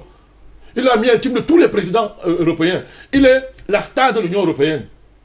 On vous parle de bêtises comme ça? Et parmi les Indiens qui ont été tués, il y a combien d'enfants noirs parmi? Il y a près de 90% sont des Indiens noirs. Vous me suivez? On vous parle de racisme, machin et consorts. Donc, il faut faire très attention avec ces mouvements-là. C'est du n'importe quoi. C'est même pour détruire la cause. Parce que beaucoup de gens s'y engagent sans essayer de réfléchir sur les fondements de ce mouvement. Vous pouvez pas là derrière un mouvement qui vous dit votre vie compte. Mais c'est pas possible. On doit dire à un être humain que sa vie compte. On dit ça à un être humain. Mais si on vous dit, il faut qu'on fasse le constat de la raison pour laquelle votre vie ne comptait donc pas. Vous voyez le procès verbal qui constate les raisons pour lesquelles votre vie n'a pas compté jusqu'à maintenant. Bon. Donc c'est clair. Tout à l'heure, il a dit des choses extrêmement pertinentes. On est en pleine campagne c'est la communication géopolitique. Vous savez qu'il y a un ordre post-coronavirus qui va s'installer. C'est comme après la Deuxième Guerre mondiale. On vous a parlé de Yalta. Mais on est dans une troisième ou deuxième Yalta. Parce qu'on peut dire qu'il y a un deuxième Yalta après la chute du mur de Berlin. Maintenant, c'est un troisième Yalta qui est là. Le monde post-coronavirus, c'est ça qu'on est en train de... Justement, on a train d'éviter. C'est-à-dire, les Africains, au lieu de faire les vrais débats, on ne vous dit pas ce que le travail deviendra demain. Quels seront les rapports entre le patron et le travailleur? Voilà les vrais débats. On ne vous dit pas quel va être l'avenir du capital demain dans le monde post-coronavirus. Or, les études économiques montrent aujourd'hui que vous avez, d'après le plan de ces gens-là, qui sont en train de réorganiser l'économie mondiale, ils ont prévu que pratiquement plus de la moitié des emplois qu'on a aujourd'hui vont disparaître. Vous savez pourquoi? La robotisation. Allez, l'homme est en train d'être déclassé par le cyborg, par des robots, qui vont faire son travail en lieu et place. Mais évidemment, quand on parle de ces choses, on vous dit que non, ça va être le meilleur des mondes à venir. Les robots là sont très intelligents, ils sont de cette intelligence artificielle. Mais le président Macron, il en parle matin, midi, soir, pour vanter l'intelligence artificielle. Quand vous allez à Davos, mais qu'est-ce qu'il y a à la une? C'est le robot. Le robot a remplacé l'être humain. C'est-à-dire qu'on n'a même pas commencé encore, même la science démontre qu'on n'a pas, nous n'avons pas encore activé, je crois, 10% de nos capacités neuronales. C'est-à-dire qu'on n'a pas encore mobilisé en termes de neurones. Mais non, on vous laisse, vous êtes déjà inutile. Il faut aller chercher un robot qui, lui, doit faire preuve d'intelligence artificielle. Mais l'intelligence naturelle de l'homme est partie où? On parle de droit de l'homme. On est en train de déclasser un être humain pour le remplacer par un robot. Des ONG de malades mentaux pour le droit de l'homme. Mais le vrai combat, il est là-bas. Parce que les gens qui vont licencier là, ils vont aller où? Mais comme l'habitude, on vous dit non, ils vont trouver de nouveaux emplois. Ça va sortir d'où? Parce que la logique du capitalisme, c'est quoi? Anatole le sait très bien, c'est le profit pour le profit. Donc, la robotisation vise à rendre encore plus riche le capitaliste au détriment, pas cette fois-ci du travailleur, mais de toute la communauté humaine. C'est de cela qu'il s'agit. Voilà les débats qui sont aujourd'hui dans les cercles géopolitiques. L'économie post-coronavirus. Pour éviter que la crise les emporte, les créateurs de crise ont créé une nouvelle crise pour être encore plus riches et organiser un monde qu'ils ont détruit eux-mêmes. Ça s'appelle géopolitique du chaos. Il faut l'appeler ça aux gens. Mais c'est cela qu'il s'agit. Et ils inventent des contre-feux. Black Lives Matter. C'est un contre-feu. C'est organisé à dessein. Et je vous dis que le but de ce mouvement, c'est d'empêcher Trump d'être réélu. Si quelqu'un ne comprend pas ça, il est naïf. Vous voyez une affaire, M. Obama est dans la rue, ça vous dit rien, avec sa famille. Ce monstre est dans la rue, vous suivez un truc comme ça. Il a liquidé Kadhafi, il a liquidé... Un truc comme ça, il est dans la rue. Les gens sont là et on le suit. Sous le régime d'Obama, combien de noirs ont été tués? Qui a marché? Les gens qu'il a tués par drone, dans toute la zone du Pakistan et de l'Afghanistan, près de 15 000 morts par drone, sur ordre de M. Obama. Qui a marché pour ça? Qui parle de ça? Vous savez qu'il y a les noirs au Pakistan? Dans la zone là, vous savez qu'il y a plein de noirs là-bas? Il y en a plein. Mais qui a parlé de ça? Qui a parlé de ça? Donc il ne faut pas qu'on manipule les gens. Il ne faut pas qu'on manipule les gens. Donc, il y a toute cette dynamique-là qu'on a en œuvre là. Allez lire. M. Macron avait réuni ce qu'il appelle l'intellectuel africain français. Je vous ai parlé de ça. Intellectuel africain français. Ils ont fait un rapport sur comment consolider la suprématie française en Afrique. Vous connaissez la quintessence de ce rapport? Faisons la quintessence. Parce qu'il y a un rapport à Tali, il y en a plusieurs. Il y a le rapport des parlementaires français qui sont venus ici. C'est un rapport ici. Chaque président vient commander les rapports. Et on compile tout ça pour construire la stratégie française à l'égard des pays africains de son précaré. Vous connaissez la quintessence du rapport? Diviser davantage les Africains. C'est un relook de la charte de l'impérialisme. C'est-à-dire diviser davantage. C'est-à-dire quoi? Opposer les classes sociales africaines, les catégories sociales africaines. Ce qui a se fait d'ailleurs jusqu'à preuve de contraire. Très bien. Voilà. Opposer l'homme à sa femme. C'est tout ce qu'il y a derrière cette bêtise qu'on appelle l'émancipation de la femme. C'est-à-dire qu'une femme prostituée est émancipée. Donc, c'est-à-dire que dire que la femme africaine, matin, midi, soir, vous dites que les Africains maltraitent les femmes. C'est pas le fait du hasard. Et l'ONU invente des programmes pour dire que non, il faut les aider. Elles ne doivent plus accoucher parce que elles accouchent trop et ça détruit leur santé. Et on masque ça avec les pilules de lendemain, les pilules du futur, machin, tout ça, entre le truc. Pourtant, c'est une Européenne qui, jusqu'à preuve de contraire, a accouché beaucoup d'enfants, 69 au total. Mais clair, voilà. Donc, on vous dit ça. Deuxièmement, il faut diviser la société africaine. Opposer les classes moyennes, entre guillemets, aux classes supérieures et aux classes inférieures. C'est d'imposition. Voilà pourquoi matin, midi, soir, vous voyez tous les médias français vanter une nouvelle catégorie, on ne sait pas où ça sort, la classe moyenne africaine. On vous dit la classe moyenne africaine, celle qui va à l'université, celle qui est branchée sur le monde. C'est-à-dire, elle peut voyager un matin, elle quitte chez elle le matin, elle prend l'avion, elle est à Paris, et à la fin de la soirée, elle est à Washington, elle passe 2 jours, elle revient en Afrique. Voilà la propagande.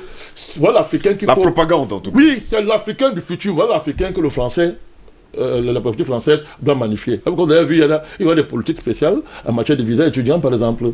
On va faciliter les choses pour que vous allez rentrer dans les universités, facilement, des choses comme ça. On va financer l'entrepreneuriat féminin. C'est dans ce rapport-là. Tout ça, c'est pourquoi?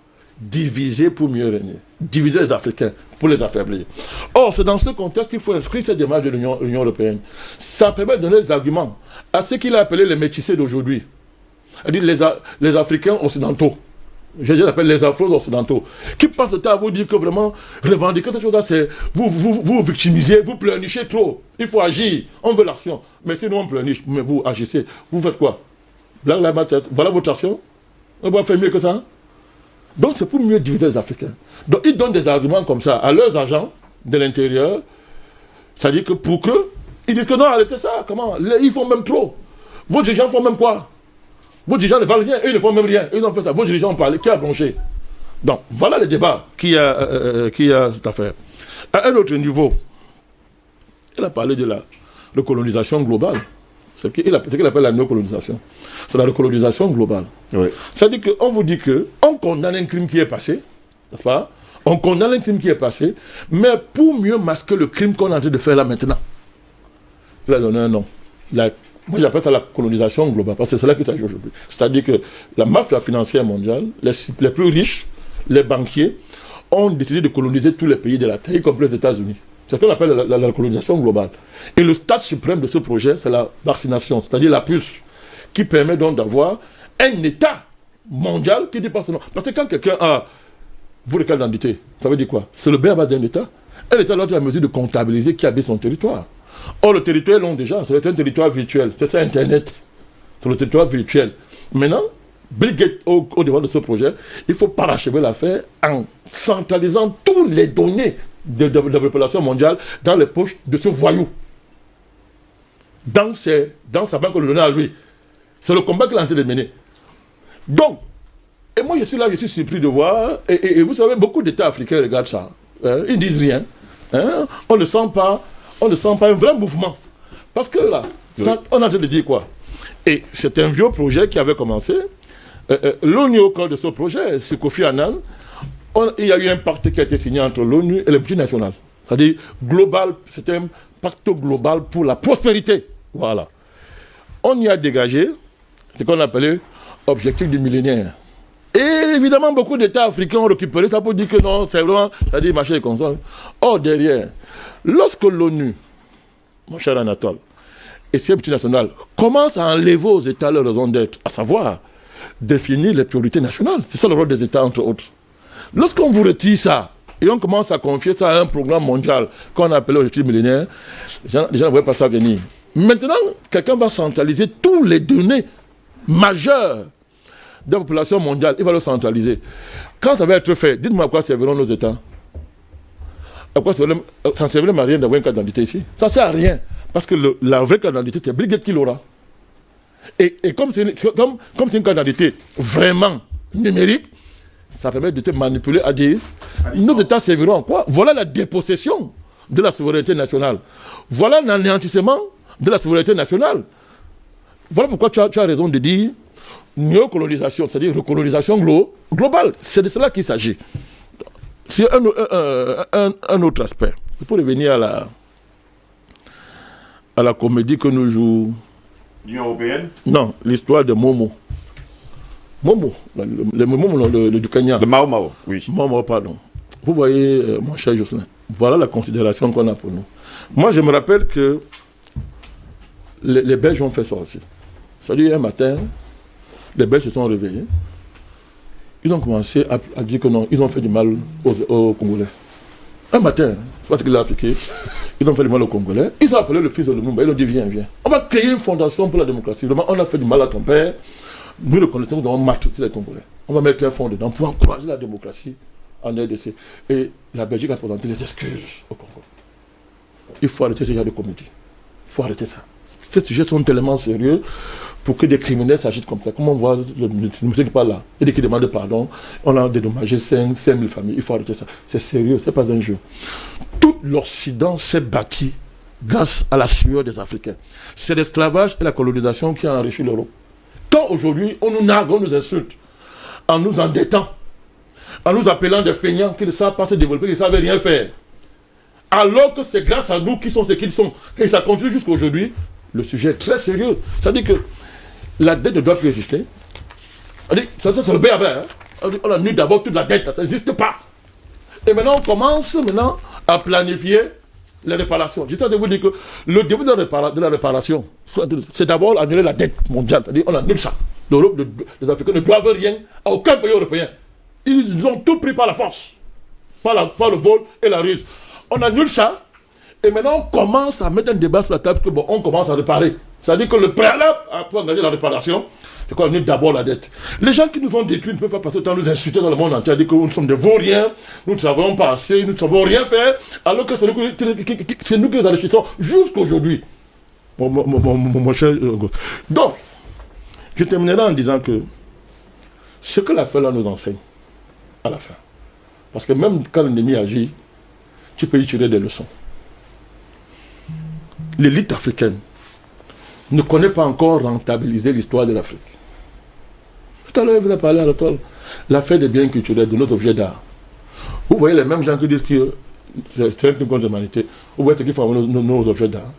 C'est-à-dire pour nous remettre ça, ils disent que non, ils vont nous assurer qu'on peut bien gérer ça.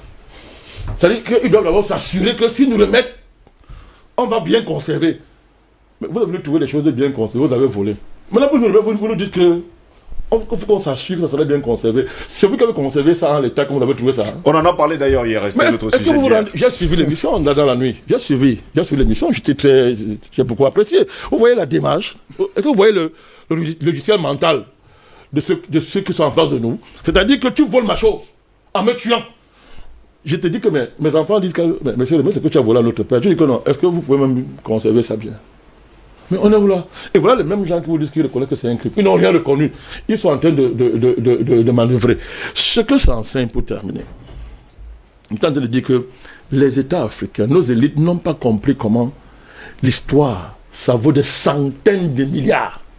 C'est-à-dire que si nos dirigeants vraiment pouvaient se réveiller un peu et prendre en compte la dimension historique qui est en train de se jouer dans le monde aujourd'hui, ils comprendraient que ce ne sont pas les matières premières qui vont nous rendre riches. Et encore, il faut en profiter. Ce n'est pas tout ce qu'ils font là. C'est la mobilisation de cette histoire qui va nous rapporter des centaines de milliers de milliards. Réparation. Comment faire? Comment donc le faire? Il faut être humble. Il faut être humble et écouter un peu les citoyens. Écoutez justement les citoyens. Et d'ailleurs, César nous a retrouvé ici. César Honoré Goman, en retard d'ailleurs. Il est arrivé justement vers la fin de l'émission. Il était invité justement pour participer à ce débat. Notre thème ce matin d'ailleurs. César, bonjour. Bonjour Monsieur Steve, bonjour à tous les téléspectateurs de DBS et toutes mes excuses pour mon retard dû aux nombreux embouteillages imprévus. Les nombreux embouteillages, et sans oublier bien sûr qu'il y aura un conseil aujourd'hui dans votre arrondissement. C'est vrai que les conseillers municipaux de Douala 3e n'ont pas dormi depuis près de 10 jours, que nous sommes en train de préparer le conseil qui débute tout à l'heure et qui suivra également demain. Et c'est notre premier conseil ordinaire. Il faudrait le dire, c'est un grand baptême pour la plupart, pour les 80% le nouvel exécutif, nouveaux conseillers qui doivent pouvoir apporter une efficacité à la gestion de la municipalité. Et nous sommes attendus, et il est important, nous avons reçu un certain nombre de documents des comptes administratifs et tout ce qui s'ensuit. Mais je voudrais reconnaître ici, et ça c'est un peu la doléance que je voudrais présenter, à la tutelle. Oui, c'est vrai que il était bien beau il y a quelques mois, nous voulions être conseillers, mais maintenant nous sommes pris au fait. Je pense que nous avons besoin d'une mise à niveau, d'une formation, parce que quand je regarde la pléthore de documents qui nous ont été donnés, que ce soit les documents comptables et les bilans financiers autres, je ne voudrais pas avoir la prétention. Je ne suis ni juriste ni financier, et je suis un généraliste aujourd'hui qui s'est spécialisé dans le domaine entrepreneurial et qui nécessite une technicité assez pointue. Je suis obligé chaque jour de repartir à l'école pour essayer de me mettre à niveau. Et aujourd'hui, je me retrouve dans la gestion d'une cité qui demande une maîtrise, et une recueil de doléances et un suivi assez perspicace et efficace. Oui. Et sinon, je ne voudrais pas être de ces conseillers qui viennent tout simplement pour émarger de toutes les façons. Nous, les conseillers de Douala 3e, nous ne voulons pas être de ceux-là qui viennent au conseil pour l'émargement. Et qui ne va pas manquer, hein. Pour nous, de toutes les façons, pour nous, ce n'est pas la préoccupation. C'est pas la préoccupation première. Il est important que nous comprenions d'abord quelles sont nos missions. Et parmi lesquelles, j'ai un précieux document qui m'a été confié par un ami, et dont je souhaite que tout conseiller, tous les 1560 conseillers du Cameroun puissent être en possession. Le rôle d'un conseiller dans la communauté entre la commune et les populations. Et il nous parle également de la création de fonctionnement de ces différentes commissions-là. Il nous parle des délibérations, il nous parle de l'exécutif et du suivi du budget communal. Il nous parle de la fiscalité locale, la mobilisation et la sécurisation des recettes communales. Il nous parle de la gestion du patrimoine communal. Il nous parle de la planification du développement et du suivi de la mise en œuvre des plans, de la gestion des services sociaux de base, du développement économique local, de la relation avec les autres acteurs, du contrôle de l'exécutif municipal. Alors là, moi qui viens de lire ce document, je ne peux pas lever le petit doigt. Peut-être je vais beau bavarder, mais il y a des aspects techniques et pointus. Nous avons un président communal en la personne du maire, oui, que nous devons accompagner et lui faire comprendre que le pouvoir que nous lui déléguons en tant que président du conseil communal, nous avons une feuille de route qui nécessite... Et cette feuille de route ne devrait pas venir de l'initiative comme César habite la zone Bangage à Poma, je me lève, je viens. Non. Je devrais d'abord créer une sorte de récolte d'informations de ma localité afin que quand je viens m'asseoir au conseil, que cela puisse avoir effet. Et que les conseils suivants, que je puisse avoir soit le suivi du contrôle, soit le bilan de ces actions, peut-être qui auraient été entérinées au sein du conseil. Je parle en face, je pense, d'une main experte. Quand vous venez de suivre M. Madakani, je pense que déjà, c'est un aîné que je côtoie, ses portes m'ont toujours été ouvertes, son téléphone m'a toujours été ouvert. Je fais partie de ceux qui ont la ligne verte.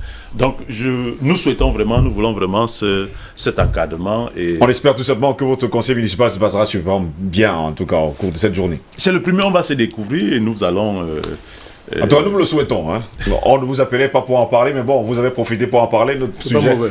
C'est pas mauvais. Ça arrive.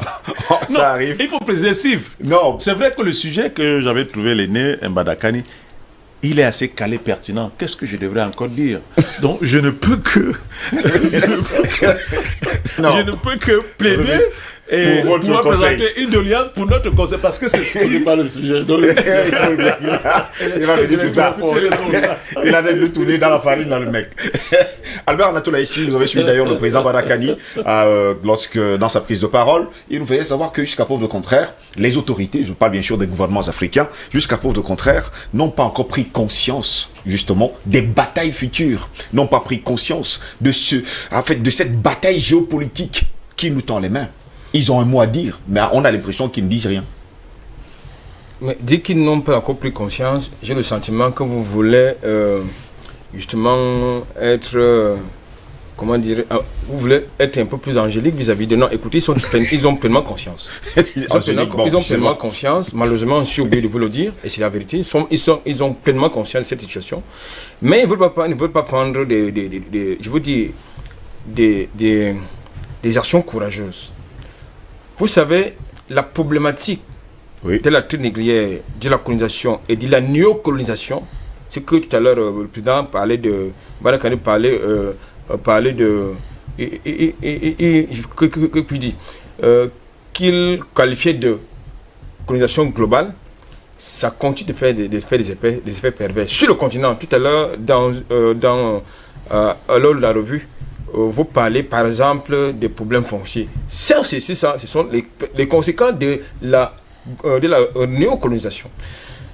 Donc, je pense, à mon sens, à partir du moment où M. Sarkozy vous dit que le gouvernement français ne peut pas être comptable des crimes commis par ses ancêtres, ça veut tout simplement dire qu'on n'a rien à attendre de ces personnes-là. Ce qui s'est passé le 19 juin... Mais les crimes commis par eux, on ne voit pas également que Sarkozy lui-même a commis des crimes, en tout cas sur le sol africain. Absolument. Avant d'y arriver, c'est un contemporain. Peut-être l'histoire va nous amener vers Sarkozy. Mais il faut que l'histoire nous amène vers Sarkozy pendant son vivant. C'est important. Ce qu'il faut noter, c'est quoi? C'est que lorsqu'on voit pas des réparations, on ne doit pas que parler des réparations en termes de torture, de décès. Il y a un effet psychologique, mental, pervers qu'aura causé cette histoire. Et ça, on ne peut pas évaluer cela. Aujourd'hui, vous avez donc justement ce complexe, lorsqu'on parle du complexe noir, le complexe d'infériorité de l'homme noir vis-à-vis du blanc, justement parce que l'objectif, même s'il y avait le profit en avant, l'objectif de cette affaire, de ce projet que j'ai évoqué tout à l'heure, qui avait 3 variantes, c'était quoi? C'était justement de mettre en avant et en relief la suprématie blanche vis-à-vis du noir, et ce qui s'appelle là-bas de manière élégante et aseptiser les hommes de couleur.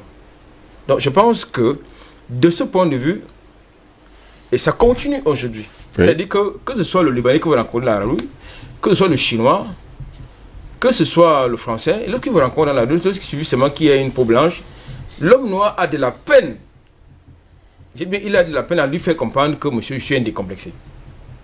La preuve, c'est que vous avez des intelligences locales, mais ce qui vient d'ailleurs, qui est perçu comme étant de la bonne matière, un produit de meilleure qualité. C'est ça qu'il s'agit. Donc, de mon point de vue, je pense que il faut justement que, de la même manière que nous avons vu certains Africains se mettre en collectif, s'organiser pour récupérer notre patrimoine, il est important que les Africains, parce qu'on n'allait pas attendre que ce soit nos dirigeants qui vont prendre cette initiative, je suis désolé, n'allez pas attendre que les ONG vont prendre cette initiative, ils ne prendront jamais cette initiative parce que ce n'est pas possible. Ils défendent les droits de l'homme. Donc, alors, je pense donc que voilà donc justement un sujet très intéressant qui pourrait intéresser, à mon sens, les ONG justement. Parce qu'il y a eu non seulement des violations des droits de l'homme. Si vous avez l'impression que les ONG internationales vont s'intéresser à l'esclavage. Moi, je parle des ONG d'ici. Pas des ONG, les ONG qui sont en fait les laboratoires d'espions. Je parle de nos ONG d'ici. Ils ont une problématique qui est intéressante, qui peut les intéresser. Les ONG qui luttent contre le gouvernement. Non, je suis dans train de dire qu'il est donc important. C'est intéressant. Moi, je pense que aujourd'hui, vous avez les néocolonialistes qui sont sur nos territoires, que ce soit en petite manière générale en Afrique, qui justement s'approprient les richesses communes. Nous parlons des batailles foncières. Vous avez des gens qui se retrouvent en train d'acheter des villages entiers. Comme le Chinois qui a acheté 10 hectares d'ailleurs. Même des Camerounais. Même des Camerounais. C'est pas 10 hectares, on est à des centaines. Vous avez des Camerounais qui sont propriétaires de 400 hectares, s'il vous plaît. Pas pour cultiver.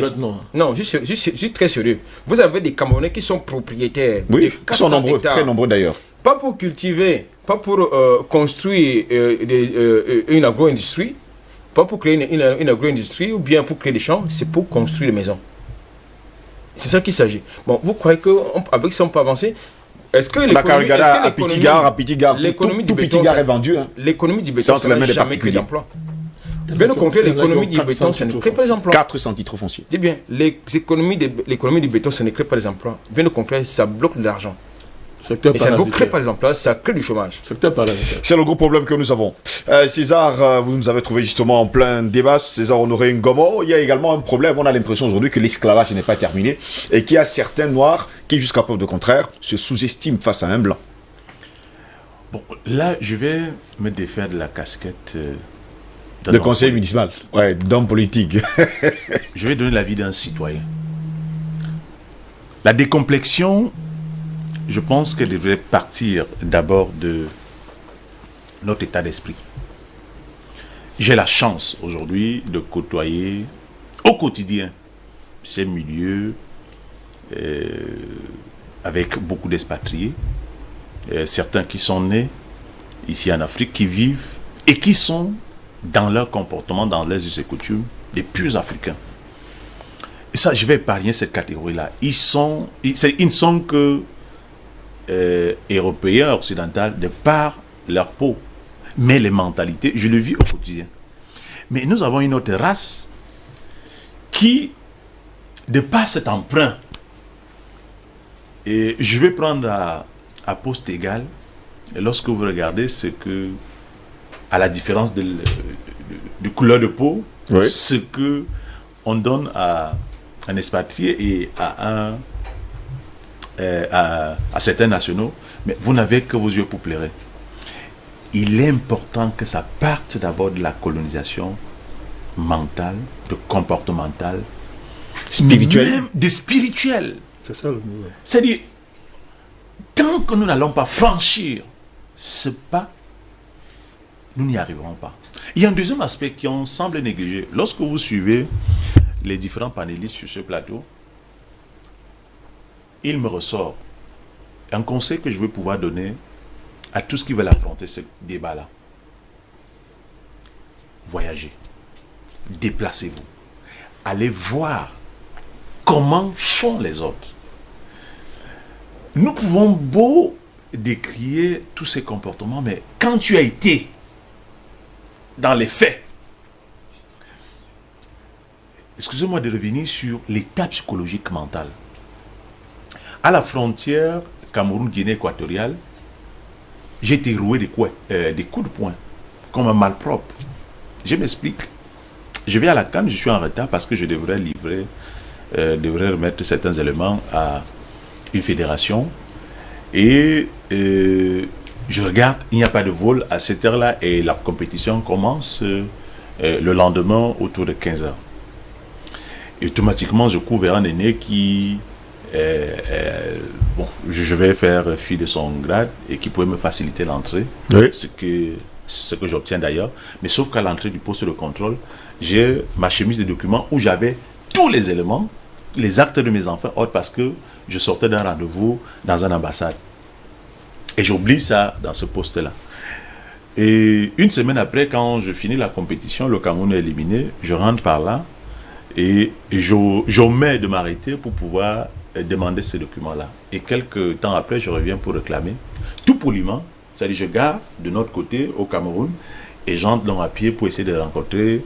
Il y avait le commissaire qui m'a dit, bon, attendez, il va arriver. Et lorsque ce monsieur arrive, très poliment, je lui pose le problème que voilà, j'ai oublié, j'essaie de décrire. Vous savez, vous connaissez sa réponse? Non, allez-y. Ça a été d'appeler un de ces éléments et il a parlé et lui demander qu'il me réponde. Vous savez quoi est-ce qu'il m'a répondu? C'était des gifles et des coups de poing. Et le sous-préfet de l'époque en est témoin parce que j'ai fait une déposition au commissariat spécial et à la sous-préfecture. Je retiens quoi? Je retiens l'état psychologique.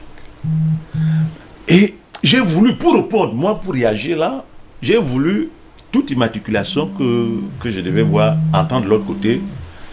Je m'étais donné le devoir de pouvoir caillasser et créer un incident afin qu'on puisse justifier ce que je viens de vivre. Mais bon, les autorités m'ont calmé et ça s'est bien terminé.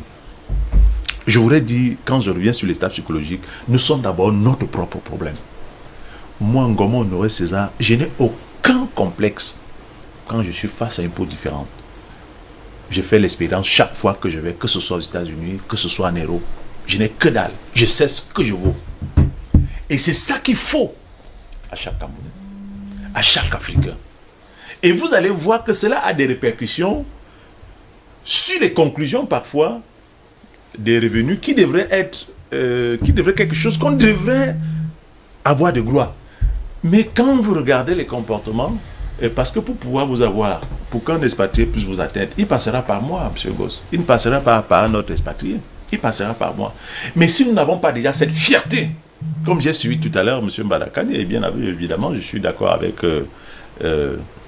Albert Anatole ici. Albert Anatole, de tout ce qu'ils ont décrié. Moi, je reviens sur l'état psychologique et mental de la fierté, d'abord, d'être Camerounais, d'être Africain, quand on est face à ce que nous sommes en train de vouloir décrire. Et l'esclavage, si elle a connu autant de succès, c'est parce qu'elle a réussi à nous asservir, à nous dominer mentalement, spirituellement, et nous faire comprendre que quand c'est le blanc, ce qu'il dit, c'est paroles d'évangile. Ce qui est un gros problème d'ailleurs. Messieurs, plus que 3 minutes pour sortir de cette édition. Président Mbadakani, votre mot de fin. Bon, vous savez, il y a des Africains qui ont réuni les conditions qu'exige, avec beaucoup de pertinence d'ailleurs, mon frère Honoré. Ils ont été tués. Oui. Des peuples ont été décimés parce qu'ils étaient fiers. On les a rasés de l'histoire. Je vous apprends rien à ce propos. Donc, on peut avoir affaire à des gens qui sont extraordinaires. Ils sont anormaux et ils sont organisés suffisamment pour faire le mal et l'imposer.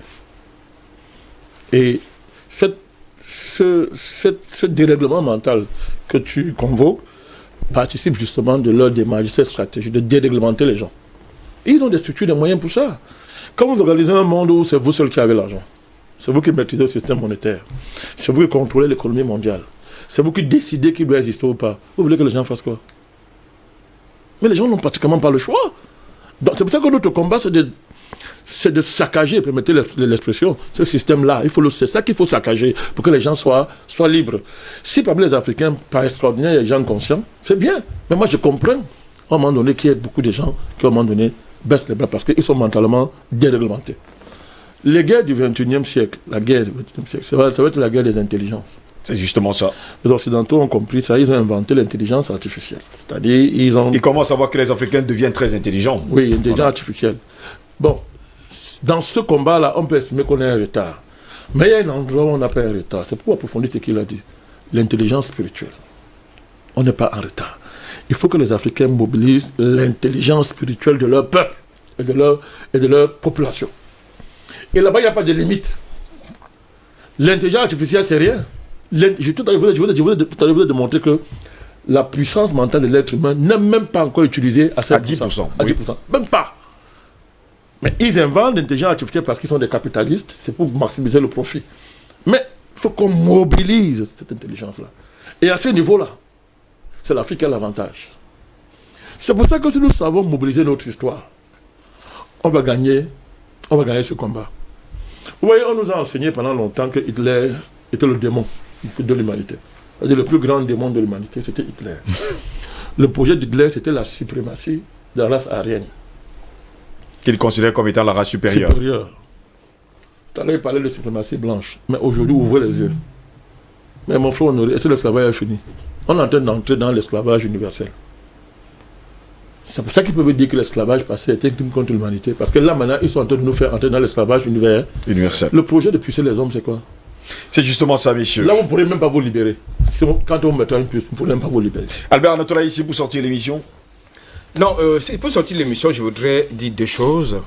La première, c'est nous, les Africains, nous les victimes, du moins les descendants, qui devront prendre nos responsabilités. Je voudrais quand même rectifier quelque chose qu'on nous a dit tantôt. Même parmi les esclaves, il y en a qui étaient des rebelles.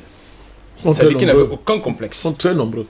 Qui n'avaient aucun complexe. Maintenant, au niveau de l'intelligence artificielle, il y a des Africains qui sont également très avancés, c'est-à-dire qui n'ont rien à envier. J'en connais au Cameroun, qui est mon pays. Non, je pense que pour qu'aujourd'hui, on puisse aboutir à une réparation, il va falloir qu'ils ne disent pas que ça ne se passe pas seulement par une résolution symbolique qui demande le pardon. Qui demande d'abord le pardon. Qui demande le pardon et qui est repentance. Qui est repentance et qui est également réparation. Matérielle et financière. Réparation matérielle et financière. César Gomon, votre mot de fin.